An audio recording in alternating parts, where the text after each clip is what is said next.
Keep a fire burning red in a Georgia representing if it comes hard here. You know. Big up Kidaki, Buxton Massive. Hey Babylon boy, you go on like you know, like come son. Red. Never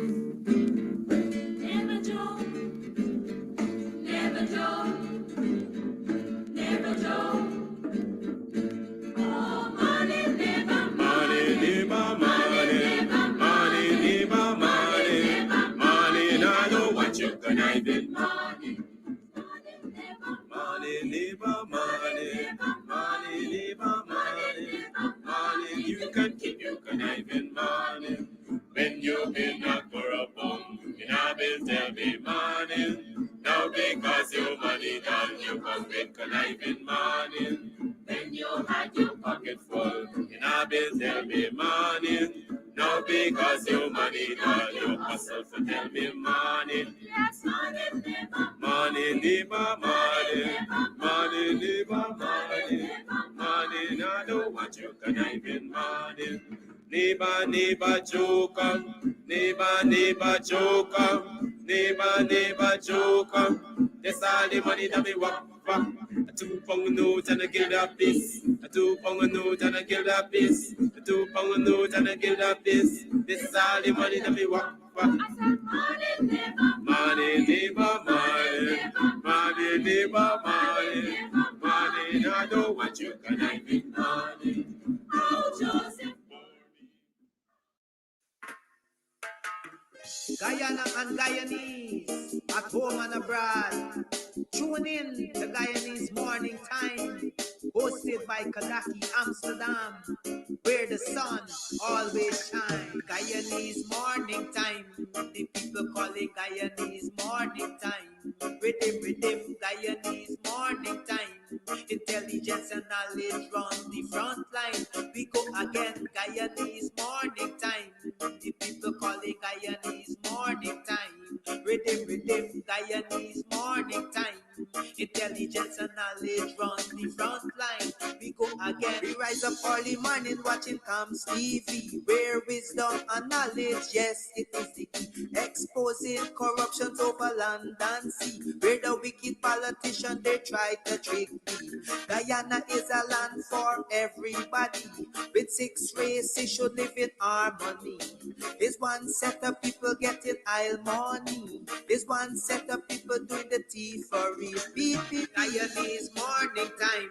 The people calling Guyanese morning time. Rhythm, Guyanese morning time. Intelligence and knowledge run the front line. We go again, Guyanese morning time. The people calling Guyanese morning time. Rhythm, Guyanese morning time.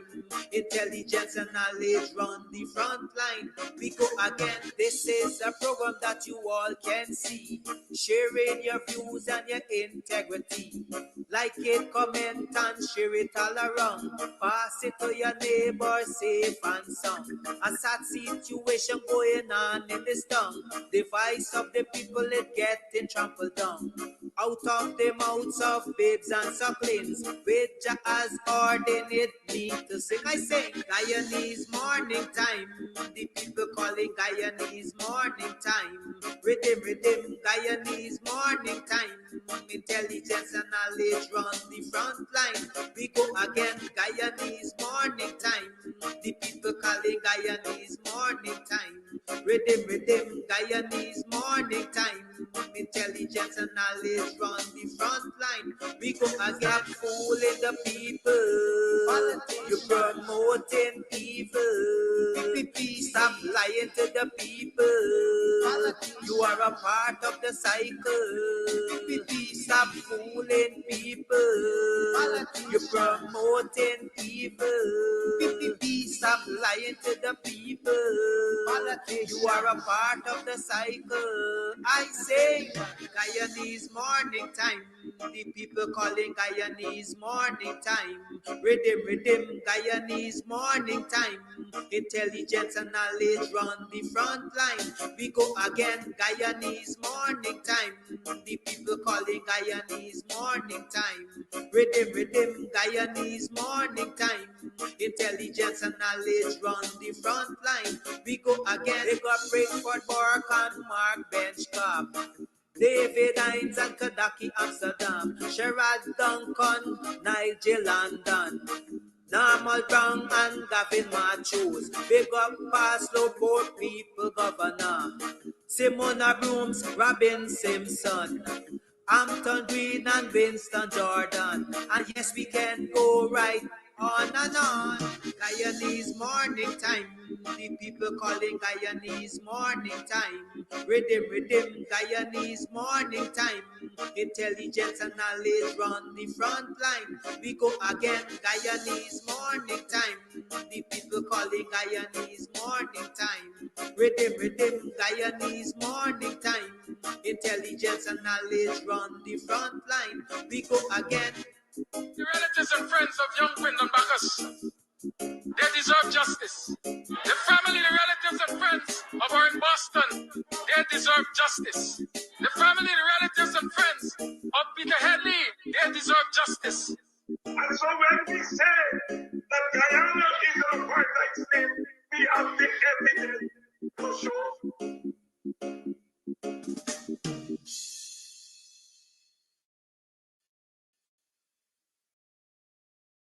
Comes audio son. You burn the swine when I want you shine. The tree of life, them I want you climb, cause them art no kind.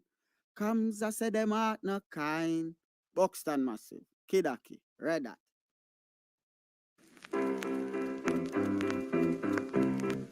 Hey fans, it's karaoke and oldies night this and every Thursday at Club Twilight Sideline Dam, Buxton. Dance to the magical songs of yesteryear by popular DJs and Camps Audio. Admission is free. Come out, let's make memories at Club Twilight Sideline Dam, Buxton North.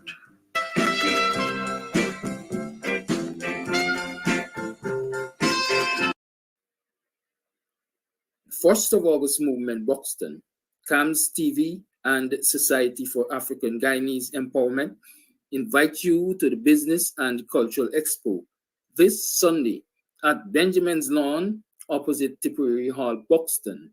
Expo starts at 11 a.m.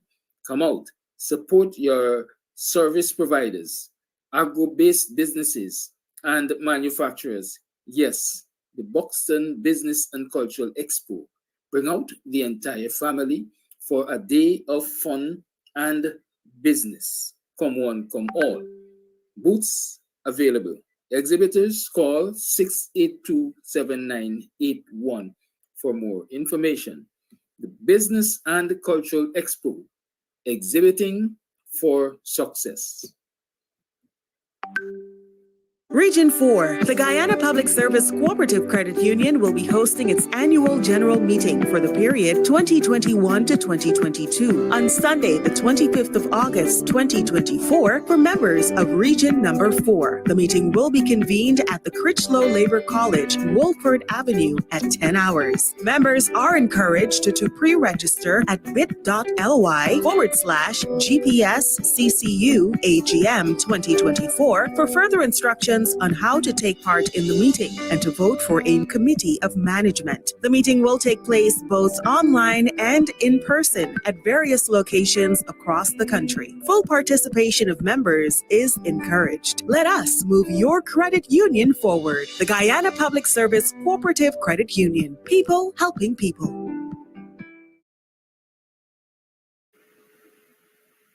Bring out the family for a day of business, culture, and entertainment this Sunday, August 25, at the CAMS TV Society for African Guyanese Empowerment and 1st of August Movement's Business and Cultural Expo at Benjamin's Lawn, the Tipperary Hall, Buxton. Expo starts at 11. Bring out your family. Support services, agro businesses, manufacturing. Yes, booths available. Call 682-7981 for information. Expo starts at 11. Come out, support the businesses, exhibiting for success. You can get meat anywhere, but for the best cuts of chicken, beef, pork, mutton, and lots more, check out T and W Harris Butcher Shop located in the East Rheinveld Market Meat section. Call us on 609-7168, 641-4494. Ask for Rastaman.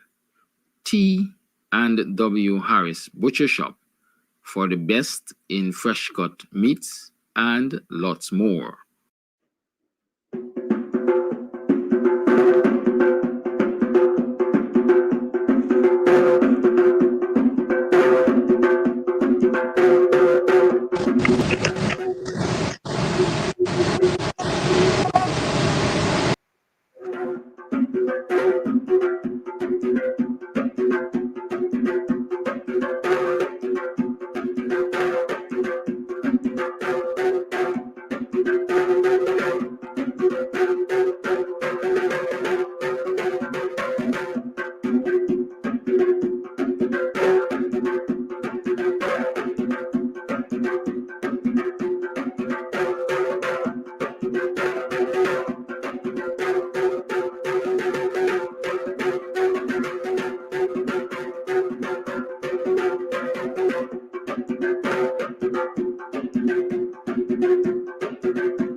In case you don't know, it is 10 minutes past the 7 o'clock. With Morning, neighbor, morning. Are you morning? Welcome to another program of Guyanese Morning Time. In case you don't know, it is 10 minutes past the 7 o'clock hour. And it is the 20th day of August in the year 2024. It therefore means I have to be in court 3 at Georgetown Magistrates Court this morning. Court usually starts at 9, so it's obvious I'm going to leave here a little bit early. Yes, welcome to the program. How you been? How was you yesterday? How was you last night? How is you this morning? What gave you hope? What makes you feel that, you know, there's hope for this dear country of ours?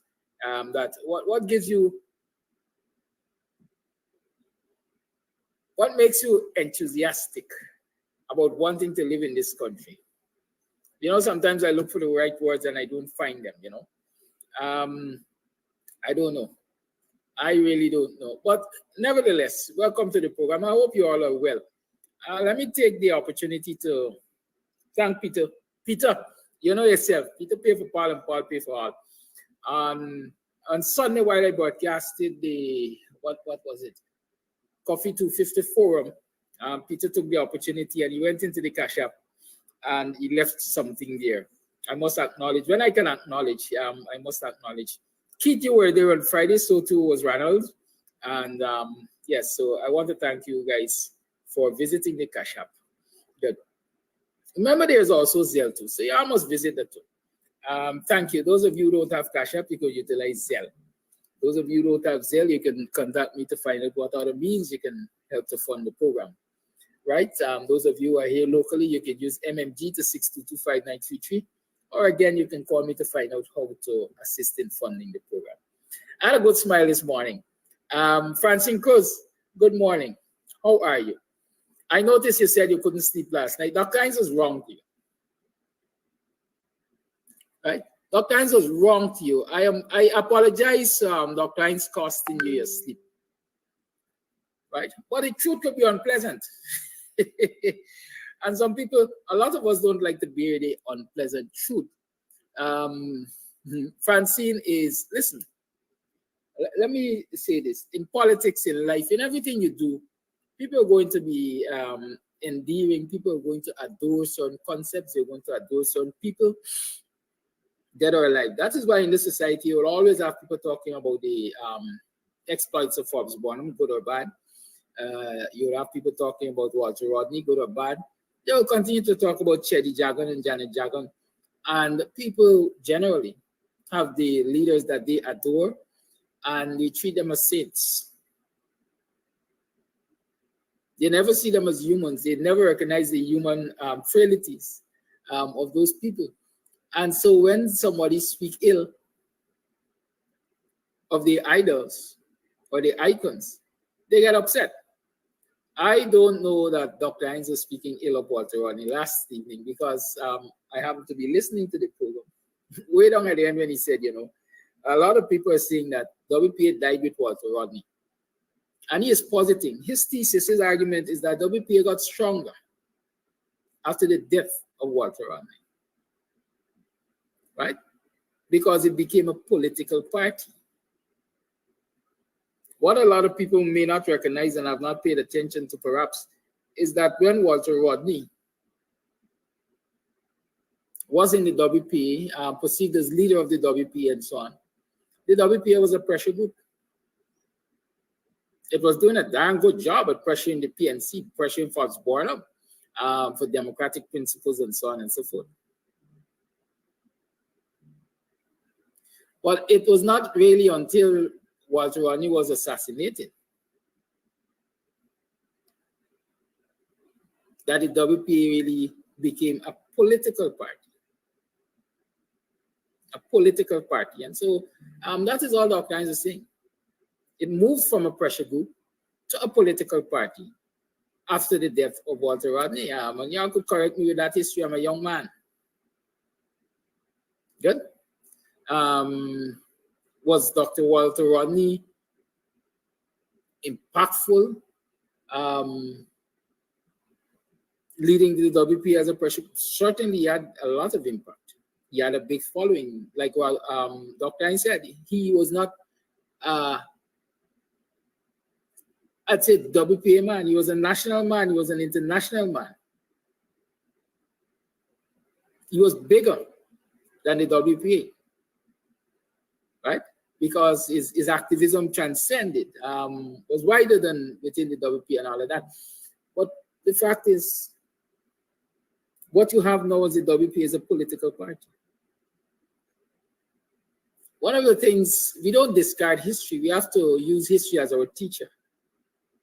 But some of us hold on, I'd say sometimes the sentiments, too long, too strong. And so I think that is what caused Francine to sleep last night.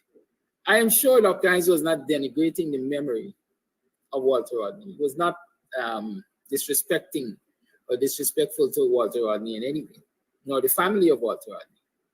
He was simply analyzing history for you, if I can call it that. He was simply stating what he considers historical facts. And like I said, the facts, truth, could be hurtful to some people. And every day we witness that. Me sitting here on a daily basis and talking certain truths is hurtful to a lot of people. It bothers a lot of people. It makes a lot of people uncomfortable. It creates enemies, unjustifiably so as far as I'm concerned, because I think I'm justified in the truths that I speak on a daily basis. Not until we are prepared as human beings to embrace truth and to work for change, sincere change, will we be able to better our lives, better our families, better our communities, and better our society. Mahatma Gandhi said what? Truth and non-violence.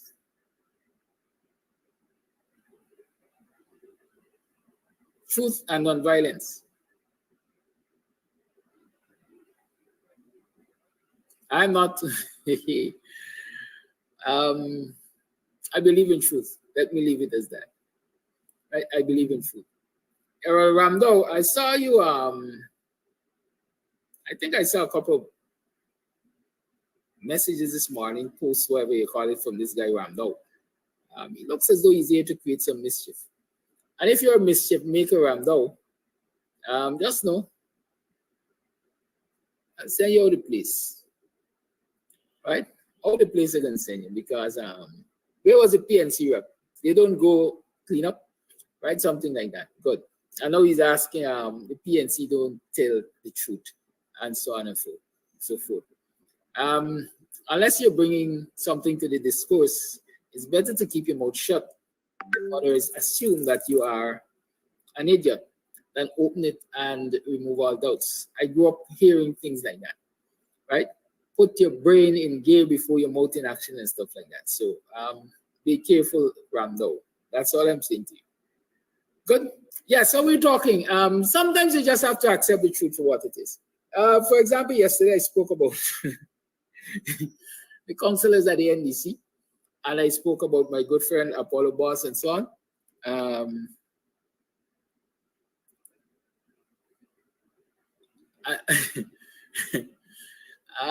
Francine, you're discussing a totally different issue there, right? But anyhow, I will let it be. Let Dr. Hines speak for himself.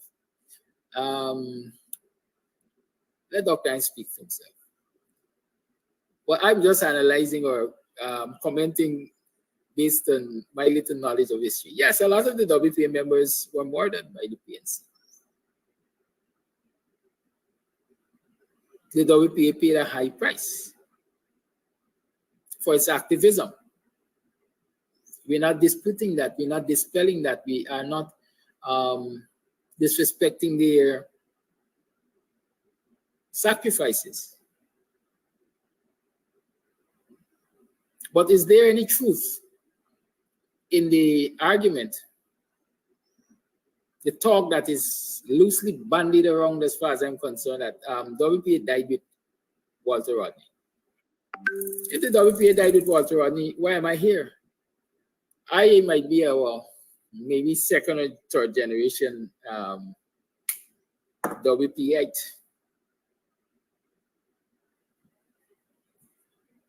I'm on my program. What is so urgent? Good morning. Yes. Okay. Message. Yes. If the WPA died with Walter Rodney, how did you have a young female minister named Tabitha Sabo Hali? Or did you have a founding member named, well, was report a founding member? How do you have one of the foundational members, an elder of the party, Rupert Ryan, as a minister in recent time? You know, how was the WPA been writing manifestos and policy papers and so on and so forth? Right? Those are those indications of an organization or institution being dead? Also, the WPA was able to name 11 or 12 persons recently as its executive committee and in different roles and so on. Is that, you know,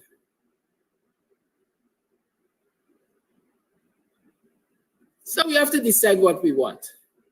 Do we want to decide declare this organization dead? Or do we, because sometimes hearing it's the most active opposition political party, and then the next time hearing WPA dead. Even the people who declaring it dead, declaring it a problem for them. Right? So perhaps even in its dead state, it's a problem for a lot of people. Good. That's all I'm saying. So I was saying where you tell people the truth, some people can't stand the truth. It bothers them. I don't know why.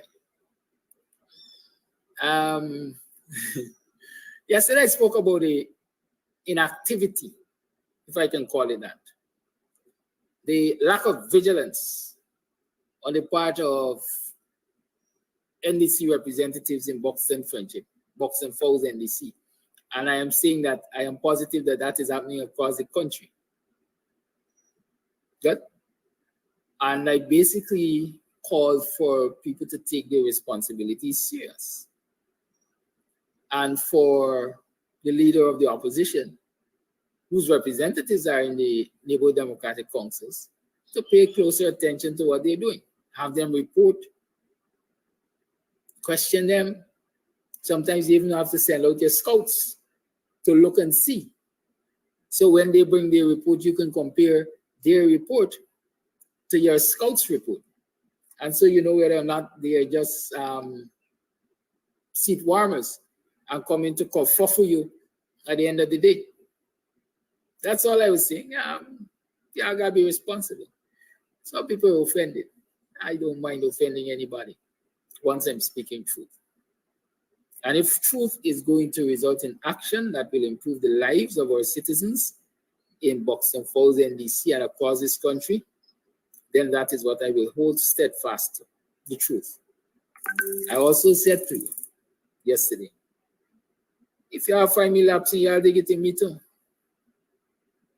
Address my inadequacies too. That is how people improve. Right? There's this saying, I think, correct an ignorant man, he will curse you or he will despise you. Or correct a fool, and he will curse you and he will despise you. Correct a wise man and he will thank you. Good? That's all I'm saying. Don't worry about Ramdo. Ramdo is a clown. I recognize that from his first utterance. And you know, these days I don't put up with them for too long. So just now you might be a Ghana. Talking about PNC SOP. PNC ain't got SOP. PPP ain't got SOP. SOPs, GCOM has them. Who asks GCOM for them? Instead of using SOPs to declare the last election, the results of the last elections, and I want Ramdo to understand this, and all of those who come here with ignorance. Instead of using the SOPs, statement of polls, to declare the results of the last election, GCOM used something they call SOR, statement of recount. The law of this country never permitted GCOM to use something called SOR to declare the results of an election. Check the laws, check the Representation of the People Act. It never catered for anything called SOR, statement of recount. And you go and check the election results. Rando, and all the rest of you masquerading and got your own big circus. Go check that.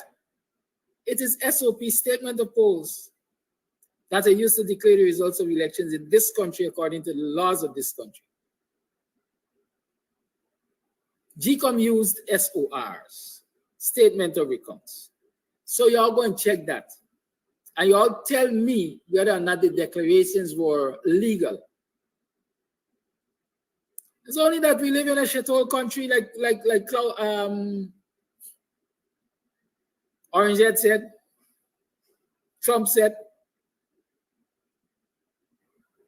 We live in a shithole country. That is why nonsense like that can be allowed to pass, even with the enablers of regime change pulling it. Because if citizens were more vigilant and citizens were more steadfast in their nationalism and the rule of law, that nonsense would not have been allowed to pass. But that's the truth. The PPP and their friends and cronies and families and favorites will not acknowledge that the declarations of the results using SORs was illegal. Right? So when Ramdo and why is not Ram good? Ramdo. Right? Like this is a confused species, Ramando. Right? Ramando is a goat rabbit or something. Nevertheless, right? We're talking. Right? So when people address issues from a position of truth, if we really want to improve, what we will do is listen to their truth and do what we call it, a self-search. A self-search. Search yourself, introspection, introspect. How much of what is said is accurate about us? How can we change the opinion of the person who is saying these things about us?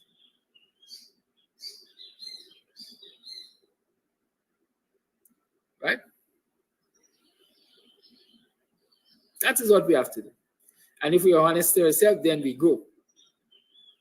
But if we're not, we see the messengers as the enemy. And instead of addressing the issues raised, we cuss out the messenger. Good? Don't let us be that fool. Don't let us be that fool. Morning at your mind. Welcome to the program. Like I said, all are involved and all are consumed. When you sit by as a citizen, you sit by as a resident of within a neighborhood.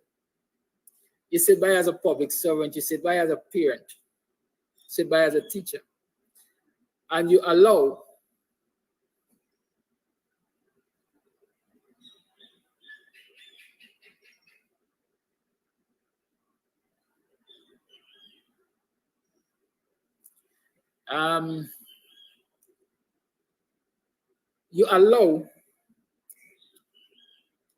all of the breaches, all of the excesses, all of the discrimination, all of the ills to continue around you, and you don't speak about it. You also pay a price for not speaking about it. I was having a conversation last evening with a friend of mine, and he was asking me about the case. He said, "But we're going on with the case when them police are coming and arrest us." I said, "Tomorrow I gotta go to court, you know." He said, "What happened there, man? It's somebody trying to set your power." Right? Somebody trying to set your power. I might say, "Well, you know the government we got. Yes, we got wicked and vindictive government." His response was, "Yeah, it is true, and that's why sometimes this guy shut him out." Even if you know they're doing the wrong thing, I shut them out. I don't subscribe to that. Wrong is wrong, and I will address it. If God forbid, it has to cost me freedom, or it will cost life, or it will cost blood, it will cost, like I said, freedoms, freedom of movement, etc., etc., freedom of association. If it's wrong, it's wrong. I will address it once I have breath. I will address it.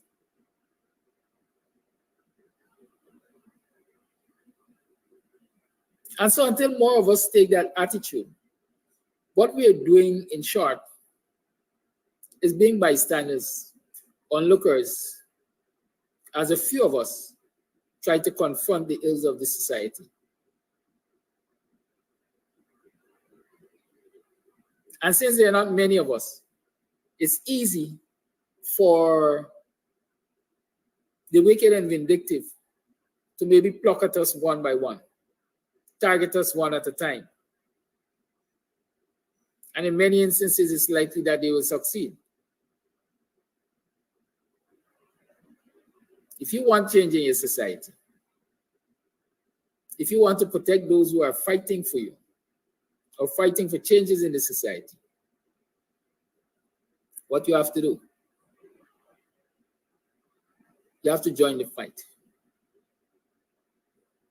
It's not everybody could run to the forefront, but everybody could circle the wagons. I'm saying that. Everybody could circle the wagons. A brother asked me a few hours ago, less than 72 hours ago, how is it the police were able to come into Buxton and carry you away so easily? Why wasn't the road blocked with people? Why lots of bodies weren't on the road to prevent egress in this instance, because they are already ingressed? Where's the vigilance of your people?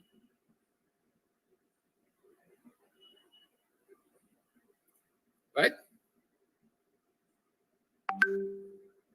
What can be my response to that? It's on the people. Every day somebody tells you what a great fighter you are, and you must keep up the good work and so on and so forth. Well, how many of those people put their bodies on the line when the good fighters need a defense, or the good fighters need support, or the good fighters need protection? They start to think, oh, this government brutal. Only when it comes to you, you think about the brutality of this government. But when others are fighting because you don't see the brutality of the government, you don't say, hey, you have to fight because the government brutal, but you're waiting for the benefits. Well, understand this. Understand this. When you allow them, because of your inactivity or your failure to represent, stand up, fight back, push back, demand, to singularly assassinate, terminate, remove, oppress those who are fighting for you, they're going to come to you. They will come to you. Your time will come. You might not face the same kind of victimization and oppression and so on that they are meting out to your fighters,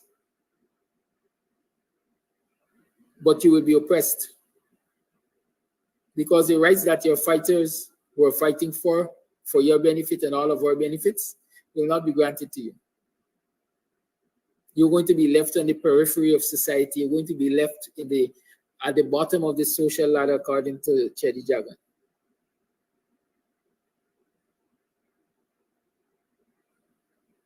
Their children are going to feel the oppression, because there will be different forms, new forms of slavery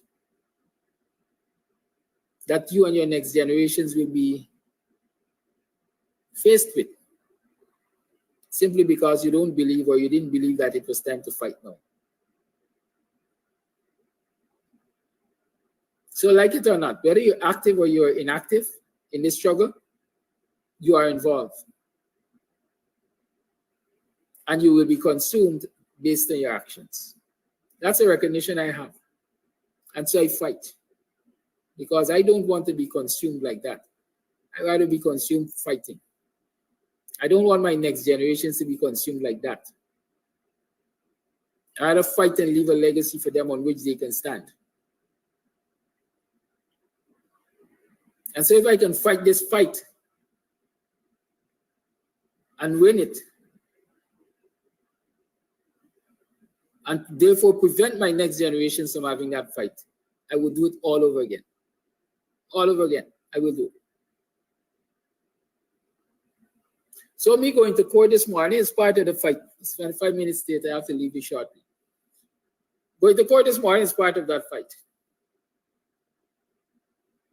They demanded that I lodge my passport. They perhaps thought that I was going to run. I want to cut and run from here. No.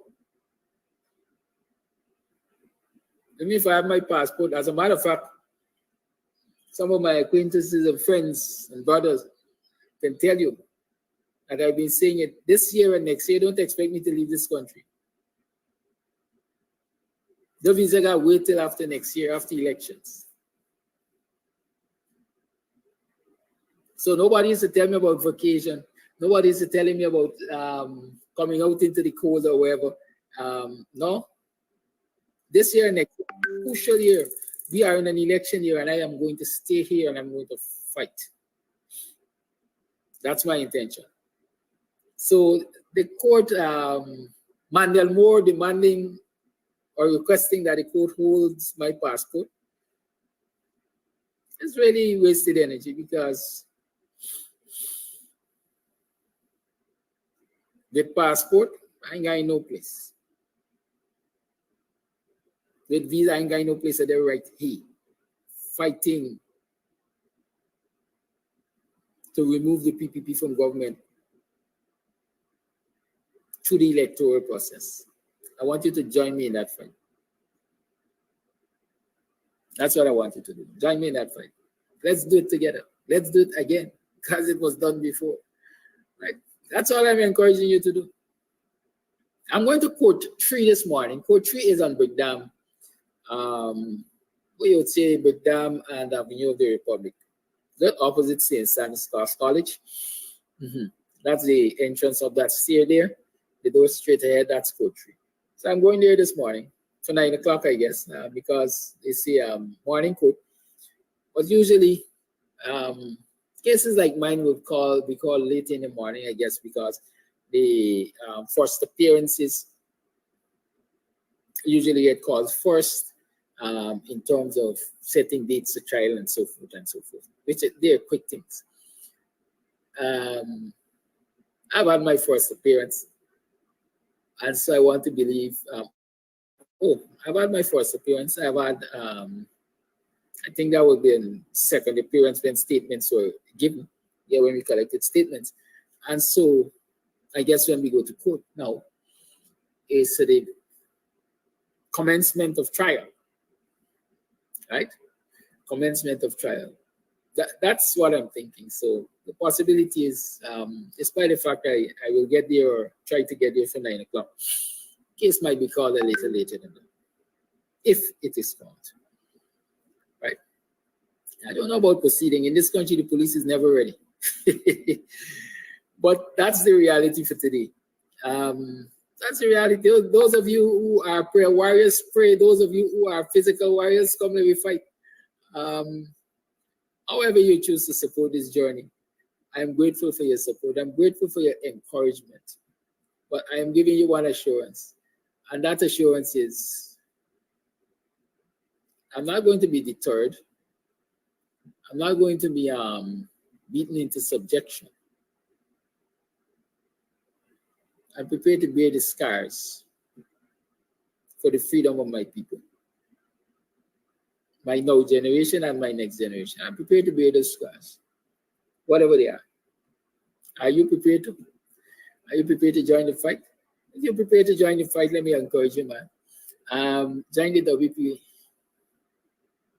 join the WPA. Jagier say, based on the announcement recently, they said the geriatrics in the WPA.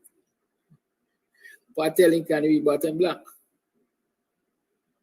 Get all of those geriatrics in the WPA, I think they have credibility. I don't know any international organization that has an interest in them, in communal behavior on their part. And so I would say they are men and women who are honorable. And should we be given the opportunity to serve this nation, then definitely every citizen will receive their just due, starting with that household grant of approximately $5,000 per household. And so if you want what is yours, and my encouragement again is let we fight. Let we fight. I'm happy to tell you that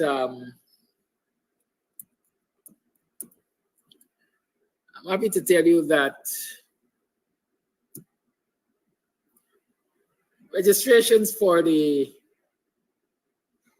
Expo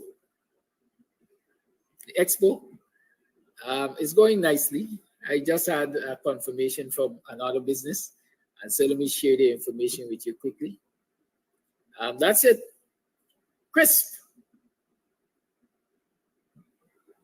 Plantain chips, chicken foot, grated and chip sugar cake, etc. Good old style granny snacks and so on. They're located at Friendship on the east coast of Demerara. You can order by calling 668-9542 or 641-8258. Right? Nicely packaged, beautiful. Oh, I kind of like the poster. I wish I could have a poster like that. It's nice. I like this poster. Friendship East Coast Demerara. Right? So come out on Sunday to the Business Expo. I don't like call it Small Business Expo. Small business is big business. Come out to the Business Expo this Sunday opposite Tipuri Hall at the Benjamin's Lawn there. The expo starts at 11. Cater to the family. There is going to be a section for entertainment and fun for the children because another exhibitor, another participant, Trillers is going to be out there. And Trillers is, let me get the right name. It's Trillers something fun park and so on and so forth. Let me get it for you so I can share it with you.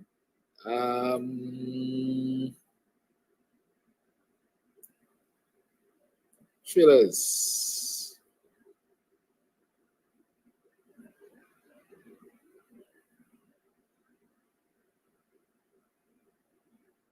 Man, where is this thing there? It look like I find it, but it's Trillers fun park or something like that. They're going to have stuff that children like to play with out there.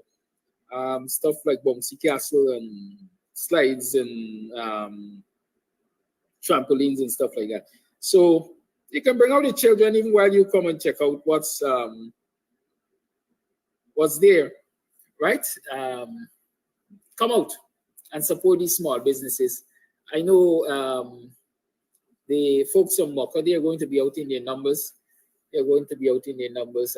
Come out and support that. Rondas will be out there too. Rondas is a cottage industry, manufacturing condiments and so on. And so come out and support these enterprises on Sunday, 11 o'clock. Musical entertainment, of course. We like the music, so that's going to be out there. Excuse me, right? Good. I am about to leave you. I just wanted you to know that I'm well and I'm in good spirits. I'm heading to the courts for the case this morning. And I want you to cheer up. It's not a moment for sadness. As a matter of fact, when you get the government to show the hand of wickedness, right? Oh my God. Now, I'm being told that Court 3 is Leron Daly, and Leron Daly is on sick leave until August 26th. So should I not go to court? I guess I will have to talk to my lawyer. Right? I guess I'll have to talk to my lawyer.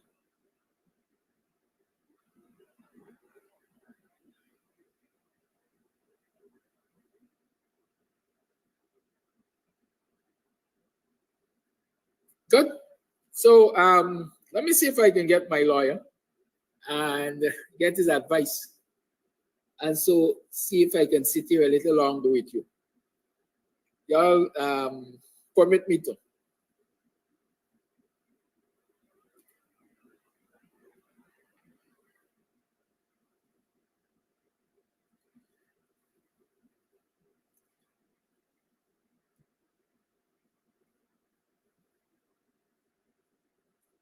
Good morning, sir. How are you doing?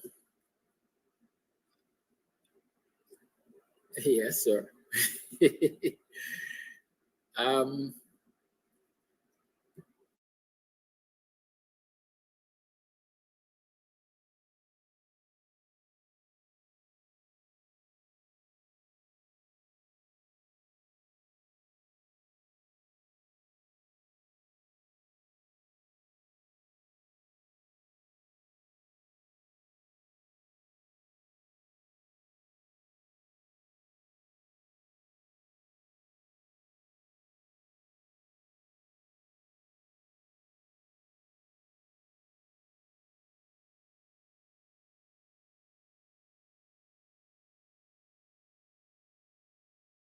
All right, y'all. So I'm going to sit here a little bit longer with you and await some checks.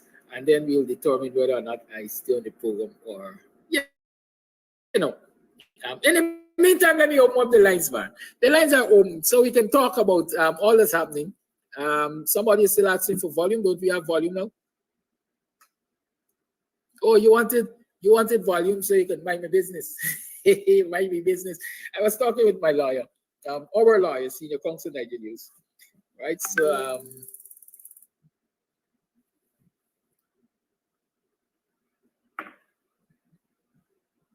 come on, man, answer the people. Call your life. Good morning. Good morning to you, sir. We're going to meeting in a couple of seconds, but I've got some points I want to see. Yesterday, you were discussing about the police and the police going to clean up our land, but everyone keep talking about the police to clean up. Caller, why are we getting a feedback from your call? Are you playing something in the background? Hold on, let me switch over to this thing. You're in discipline, you know. Can you hear me better now? You're gonna get a spanking. Go ahead. Could you hear me better now? Go ahead. Let's work with that. Good. Yes, everyone was talking about the police and the cleanup, etc., that they were involved in. But everyone was missing a big point. And the police there to enforce the laws against littering. And if they enforce the laws against littering, nobody could take the eyes up past them and tell them they got to come and clean up those who have littered the place. You know, and if we get the laws that are being enforced, all of this, you won't get the National Day and no cleanup on a National Day and that. And teaching people and making people that same man on mission supposed to going out there and educating people about, you know, the things about not littering and keeping your environment clean. That's one. Quickly to the next point, you were talking about somebody coming to run for presidency, etc. And you said, and you talked about something about a person talking about you not getting the help from the BUXTONIANs when the people came and arrest you, etc. I know today a lot of people are getting a good ride and encouragement from seeing the amount of subscribers, the amount of following that they have on Facebook, and they think that, look, I could be a leader and I could do this and I could do that. But message for people, Facebook is not a real place. Because should something pop off, how many of those people are you going to get to come and rally with you? How many of those people are you going to get to come and rally with you? Those followers, etc., don't convert many times into real followers. It don't. Because 95% of the people out there are there just watching for your downfall. 5% are real friends. And I could talk from experience. I could show a life out there, you know, with my business. I could show lives, I could show everything. Everybody liking. How many convert into real sales? Those that convert into real sales might be 1 and 2, might be a 1%. The what converts into real sales on social media for me is what comes from ad, and it's not your organic following. Everybody likes what you have. But when things really come down to bottom and nitty-gritty, they don't follow. And you got to look at people who organize. If you're not mobilizing on the ground and not getting your people to organize, you ain't doing nothing. Farrakhan organized a million march with no social media. That's real following. So to that person who going there and running, yes, we know everybody have a right, but we got to think everything boils down to mathematics. How much of that is going to convert into the ballot box? Is either you bring everything together or we go and destroy ourselves together. Which one are you going to choose? That's all I have to say. Thank you, sir. I'm addressing people's story this morning. That sounds like a good mood I'm in. Good morning again.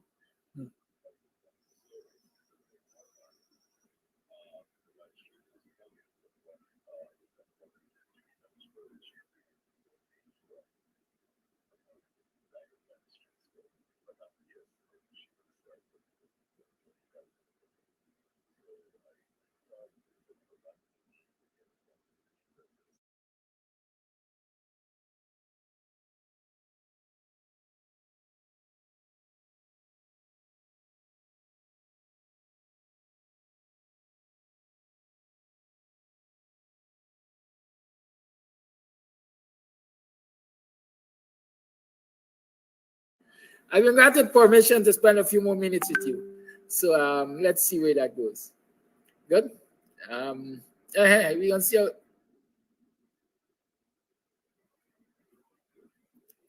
Good.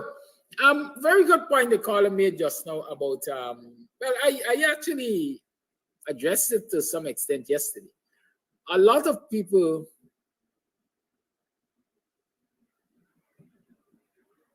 right?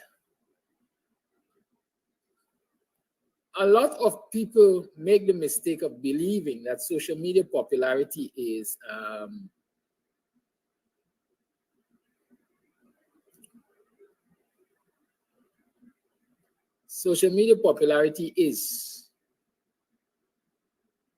grounded support. There's a difference. There is a difference. There is a difference. Let me repeat that. And I'm sure there are lots of people. There are lots of people who can attest to that. And I like to talk about Mark Benchcop. Somebody reminded us of the fortunes or misfortunes of C.N. Sharma. To some extent, even Hamilton Green. And history is replete with examples of people who read their social media popularity as ground support for what they want to do or are interested in doing. And then they took that quote unquote leap of faith out there and they realized, hey, this thing was just virtual. That's how I see it. This thing was just virtual. Mark Benchcop commanded and still commands, I would want to say, a large following because of his activism. But when he stepped out and he ran, I think, for mayor of Georgetown, the man didn't get no kind of showing. And I'm sure that's hurt him to the core. Mark Benchcop, he could respond if he cared to. Right? Old people say, come see me and come live with me is two different things. And that is one of the reasons, for example, not that I ever had any interest of leaving the WPA to form my own political party and so on. But I've received a lot of encouragement for the last 4 years or so since I've been doing these programs to form my own party. One man tell me that, well, $10 million to throw behind me, or well, behind me is a funny terminology. But he had for $10 million, I think that he was willing to invest to see me form my own political party and run for the leadership of this country and so on and so forth. And he will tell you, because I did the truth, I looked at him square in the eyes and say, if you got $10 million to invest, let me invest it in business. And from the proceeds of the business, we could invest some of the profits or all of the profits into this political organization that you want me to form. Because let me tell you something. An investment of $10 million in politics guarantees you no return whatsoever. And I'm not going to watch a black brother or anybody, as a matter of fact, gamble away, because that is what I see it as, gamble away $10 million.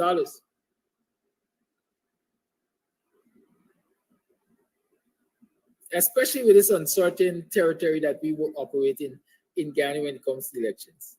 You don't know which of the ABC countries will step in and say, we are going to upturn the apple cart this time around and pick our puppet.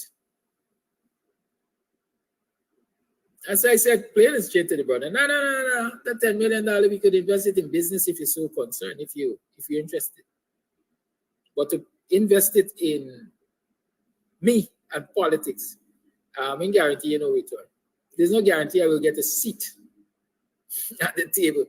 There's much less win the presidency. I'm sure that person is viewing the program now, or they're going to view it later. And if they care to comment on it, it's a matter for them. But that's a fact. That's truth there for you. I will forever believe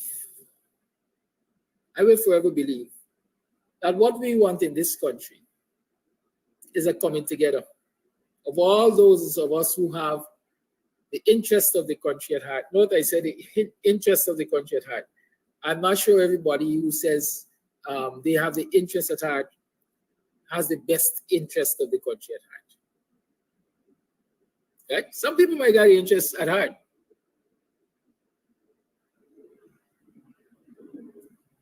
Right?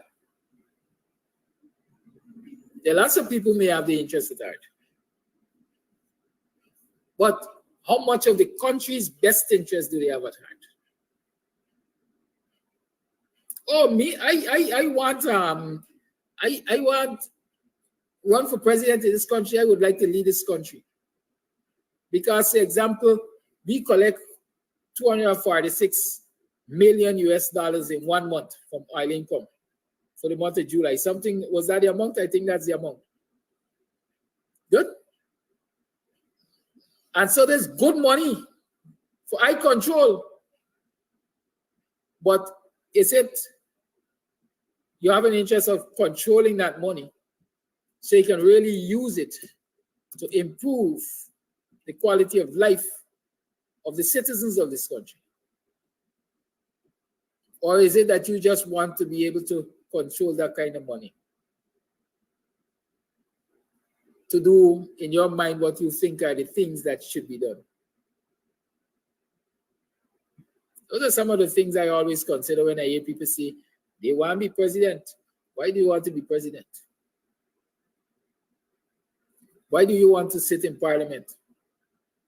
To use the Barlet tyrant's gaff. You want to sit in parliament so you could get 2 and 3 lash, Doc Corey? Or you really want to sit in parliament to represent the interest of your people? Why do you want to become a councillor? To say that you're a councillor, to get access to certain kinds of information to fuel your business interests? Or I have a way of laughing at myself, yeah? I'm saying, don't word me. Or is it that you really want to be vigilant for your people and do all that you can do to improve the quality of life of your people? And so by sitting as a councillor, you get access to information, you get constitutional authority to take actions to improve the lives of your people. I'm not sure. I am not sure that I can sit here and conscientiously say that I've seen that kind of attitude from most of our leaders, most of the people we see as our representatives. On either side of the aisle. I'm being very frank this morning. Like I say, I like that too.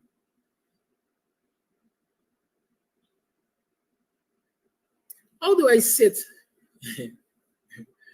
How do I sit as a councillor? I'm looking at local government here. How do I sit as a councillor?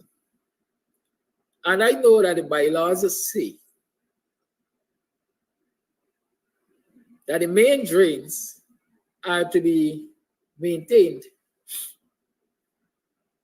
by the NDC, and the internal drains maintained by proprietors.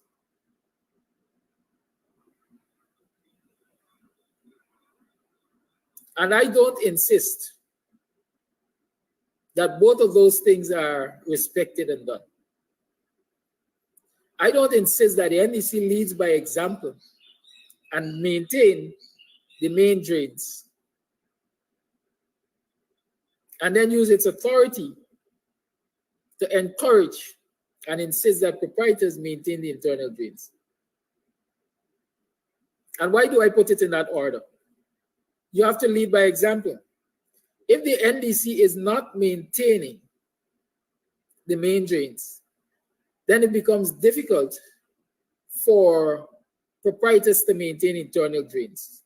Let me explain it to you. I hope you can get a picture from my description. Drainage is about depth. And if the main drains are clogged and they become higher than the internal drains, it means that the internal drains cannot drain into them. And so water is going to always be in the drains of private proprietors' land. Or let me say in your homestead, your house lot, wherever. In your yard, yeah, let me say in your yard. Right? Water gonna always be in your yard. If you dig your internal drains, you maintain your internal drains, but the NDC doesn't maintain the main drains. Because your internal drains are going to be deeper than the main drains. And it is supposed to be the other way around. The main drains are supposed to be deeper than the internal drains so that the internal drains can flow into the main drains. For me, that's a simple thing. And if I'm sitting at the NDC and I can't get the NDC to do that, it means I'm not functioning. I'm not achieving anything as the people's representatives. Because if I'm raising the issue at the NDC day in, day out, week in, week out, months and years, and you're not responding, then my responsibility is to go to the people. Every councillor at the NDC represents a constituent or constituency, and therefore has a responsibility to report to that constituency over a period of time which he or she is serving at the council. And so if, as a councillor, you're proposing certain things that will improve the lives of the people in your constituency, and the NDC is not responding, then you have a right to go to the people and report it, and let the people take the necessary action.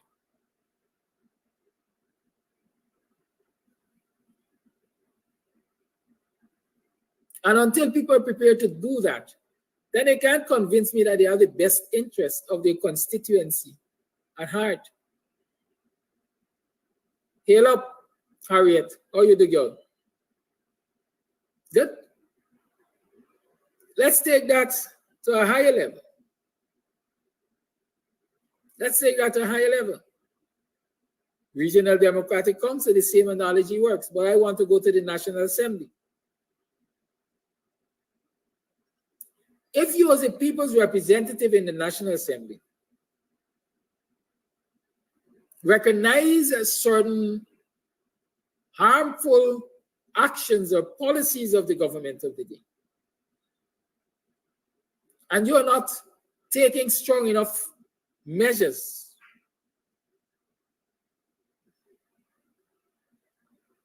to have it corrected, then I don't think you have the best interest of the people you represent at heart.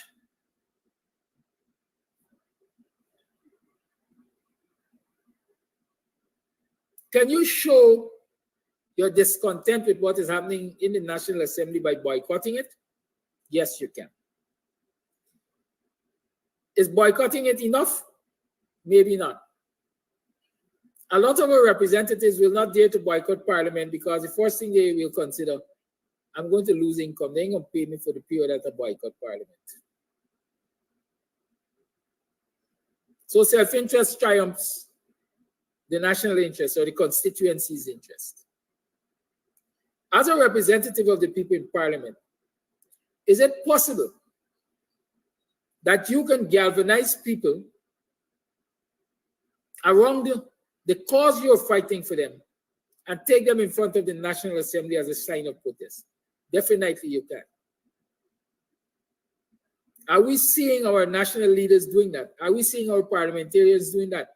I've not seen it for the longest while. I have not seen it for the longest while. Can you alone effect change as a national representative in the National Assembly? Yes, you can. Take the example of UC Kwana, brother UC Kwana.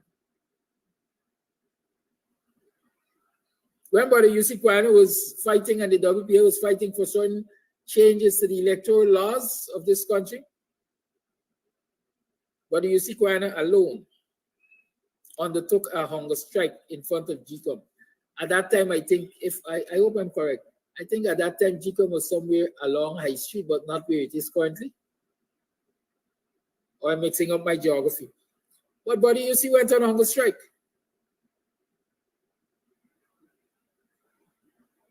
One man hunger strike. Anybody was free to join him, but he started alone. I think a few people went and spent a day with him and so in solidarity and so on. But at the end of it all, the goal was achieved because it drew international attention to the cause.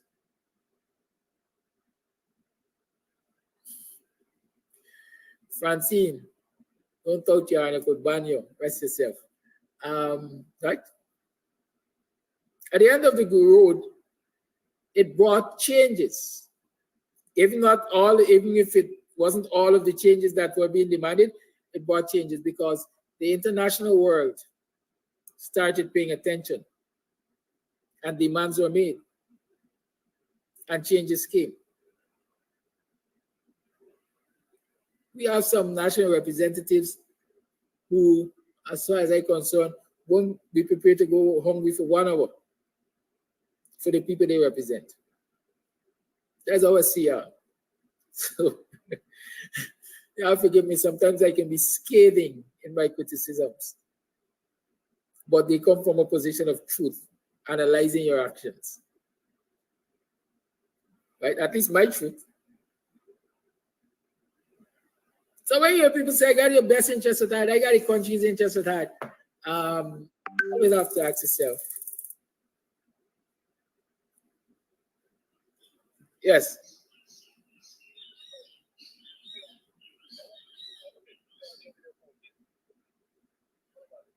I'll let talk after the pump over. Okay. Yes. So is one of them American presidents. Y'all know I don't like remind myself of this name and that name and so said, ask not what your country can do for you, but what you can do for your country. I think we want more leaders, more activists who will ask themselves those questions and answer them honestly. What can I do to make this country a better place? What can I do to make this country a better place? I'm doing me.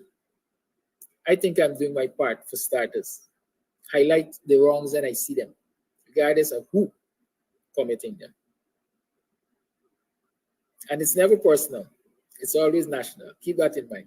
We back to calls. 6225933 is the number to call still.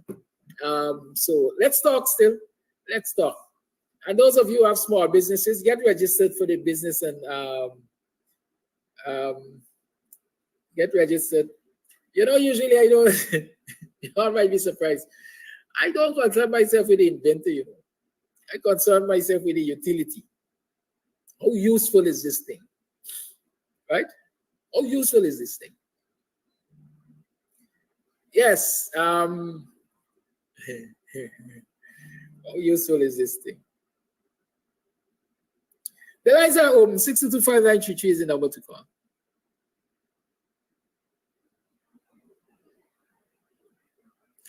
So my thing is, I will forever believe that the answer to the problems of this country is us all sitting at the table and trashing it out. Trash out our differences, trash out our egos, put our egos and aside and deal with the issues that are before us. Because you might find out very well that most of us or all of us are concerned about the same issues. It is just the approach to find it. Morning, neighbor, morning. Morning, are you morning? Welcome to another program of Guyanese Morning Time. I am your host, Kidaki Amsam. How are you doing? How was I yesterday, last night, even the night before? How did you get through the night? Are you well rested and recuperated? Are you energized to face this new day, this new blessing? Oh, we said we're going after some progressive moves today. Talk to me. I want to know.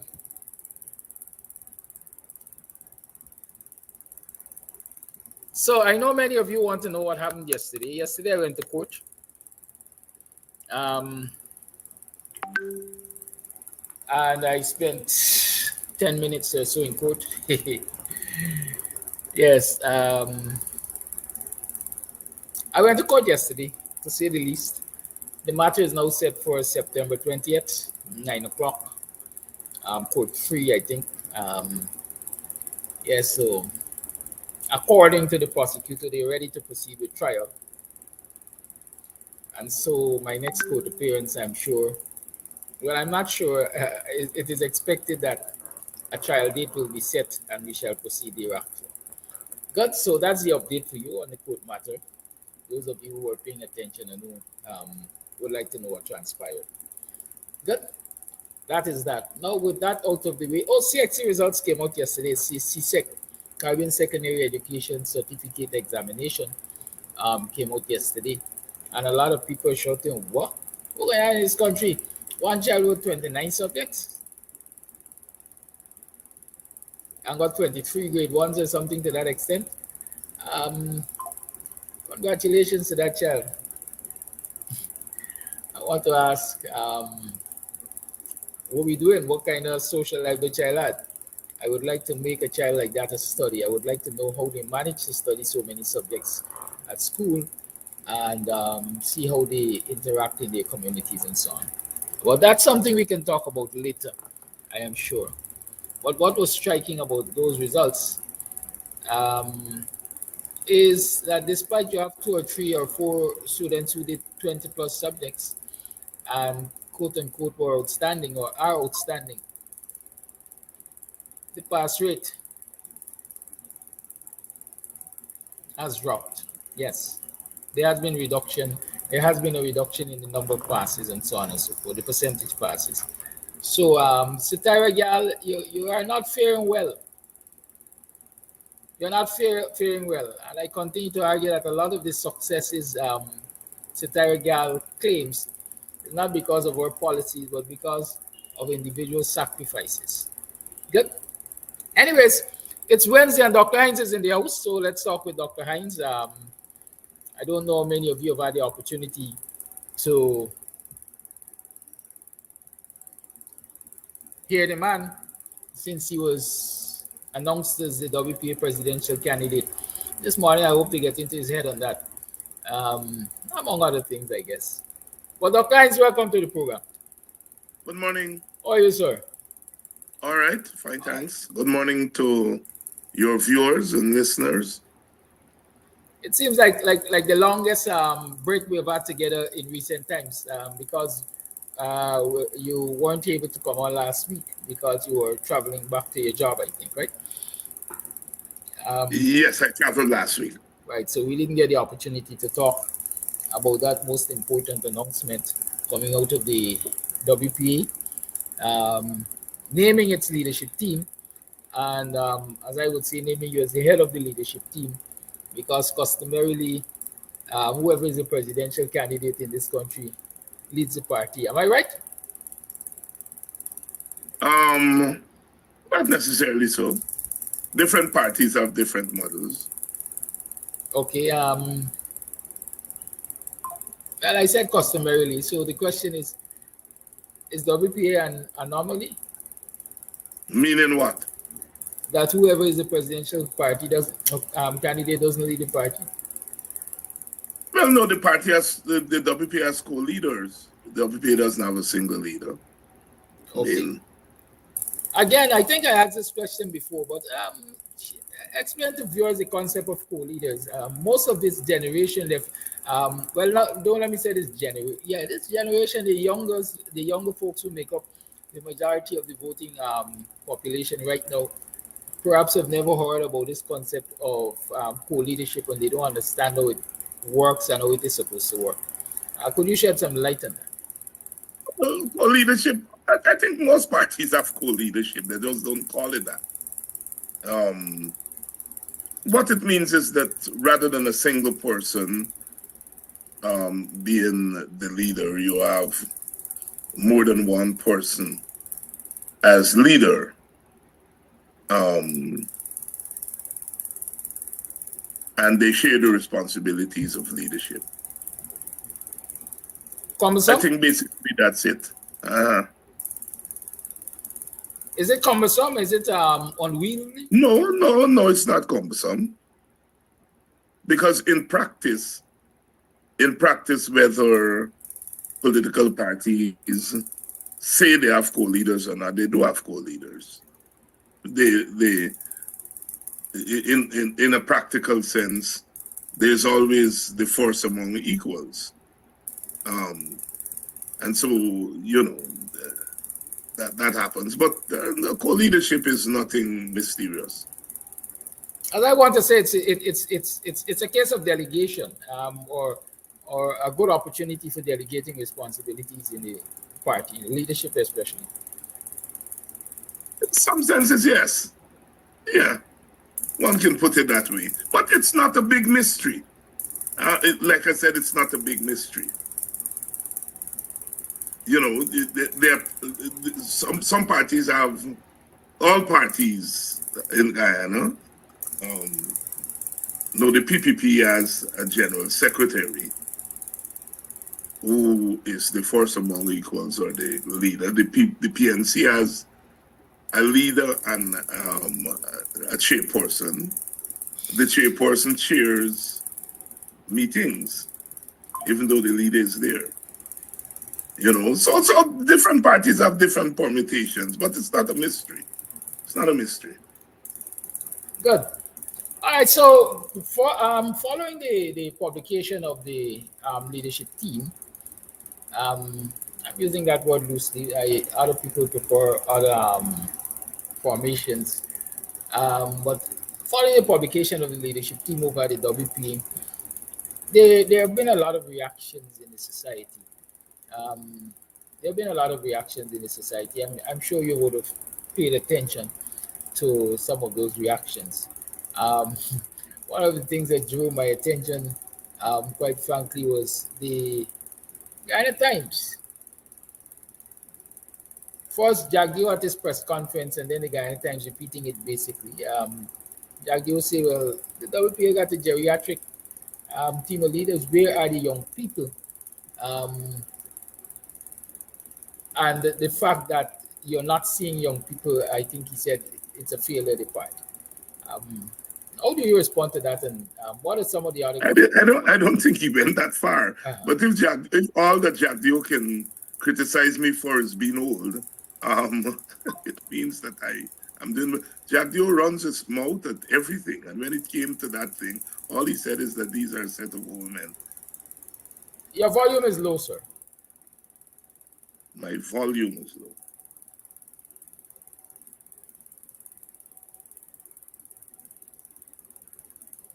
Are you hearing me better now? I think the volume problem is at your end. Anyways, a little bit improved. My volume is 100% here. All right, maybe it's your position into the microphone. Yeah. No, I'm saying that if all that Jagdeo can criticize us for is that we are old, I'll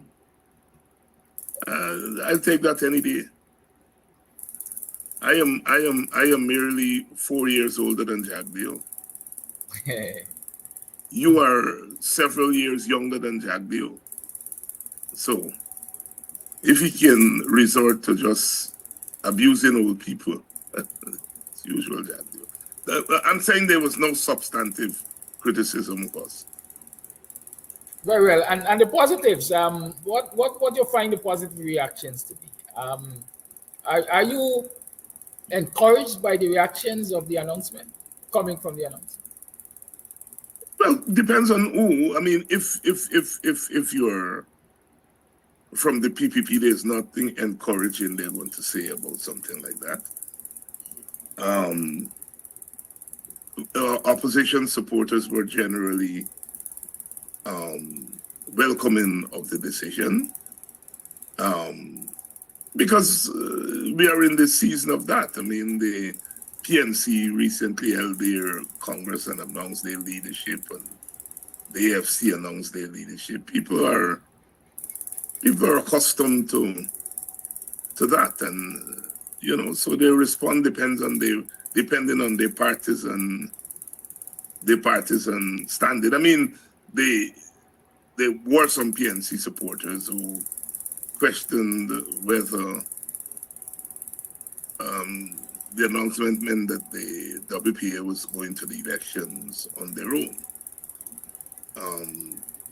And some people questioned me. Those people who I met on the streets did ask me about that.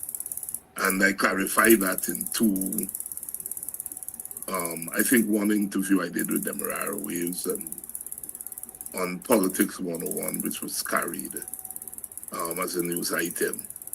So yeah, that basically that was the response. And some people were relieved. I mean, the people who consider themselves WPA supporters were relieved that the party, announced, like everybody else, their leadership team. And so let's talk about that clarification, because I'm not sure everybody would have had the benefit of it. What is the position of the party now that it has announced its leadership team and you as presidential candidate? Is it a go-it-alone situation? Is it willing to go-it-alone situation and a willingness to coalesce? What is the position of the party in terms of elections now? Well, you can only collate with people who want to collate with you. Nobody has knocked at our door and said they want us to be part of a coalition. Let me just make that straight. None of the opposition parties has done so. So I just want to make that plain, straight. Each party, as you notice, is doing its work. The PNC continues to do its work. The AFC, since the election of Mr. Hughes, they have been doing their work. And so we continue to do our work. If you're going to collate eventually, you have to collate your efforts. You don't collate names of parties, and parties are there to make up numbers. You have to collate substance. And and so each party has to do its work so that if you get to that point of coalition, they're able to bring their respective substance to the table and enrich the coalition. So each link in the coalition, if it strengthened itself, the coalition becomes stronger. It's a slightly different model than we adopted the last time around. When we formed the APNU in 2011, our party dedicated a lot of efforts towards the APNU. We were very instrumental in putting the manifesto together, the party's manifesto. We spent a lot of time on that, a lot of time in putting, make sure structures are in place. A lot of time on the ideas on the platform. Those who were around will remember Dr. Rupnarayan rallying call, no room for Donald, which was the rallying call of the APNU. So we put a lot of effort in giving the APNU its name, its rallying call, as I said, being the party that spent most time on the manifesto. And at the end of the day, in 2011 we didn't win, but we got a majority along with the AFC. I think we were given two parliamentary seats. And when we eventually won in 2015, we were given one seat and one cabinet thing, and it was kind of a token thing, and people were asking what you're bringing to the table, and people have every right to ask that, what you bring to the table. And we are making sure this time around it's different. What we are doing is building building up the party stock, and then taking that stock to the table. That's what the AFC did the last time.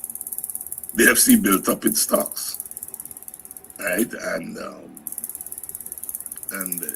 it then went to the table and bargained, and got, I think, more than it should have gotten, but that is what comes with bargaining.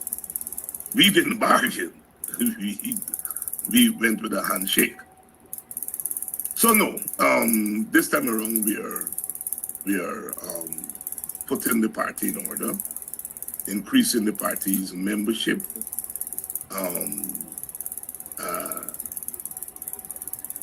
putting our manifesto together. So rather than working on the APNU AFC manifesto, we work on the WPA manifesto, and we take that. If we go into a coalition, we take our manifesto to the coalition. So it's really a shift in approach. Building up this stock, what can citizens expect as WPA works to build up its stock?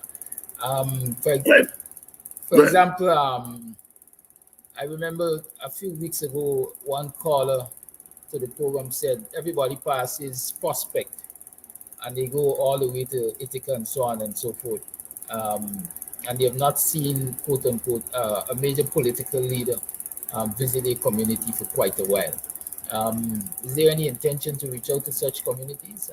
What can people expect? Of course, we're going to go on the road. But we are campaigning every day. You are on 5 times in the morning, 5 mornings per week. I'm on 5 evenings per night. I mean, we are doing work, and we, of course, will get to the communities. We were in the communities last year in the run-up to the local government elections, so public meetings are not foreign to us. We'll eventually get into the communities.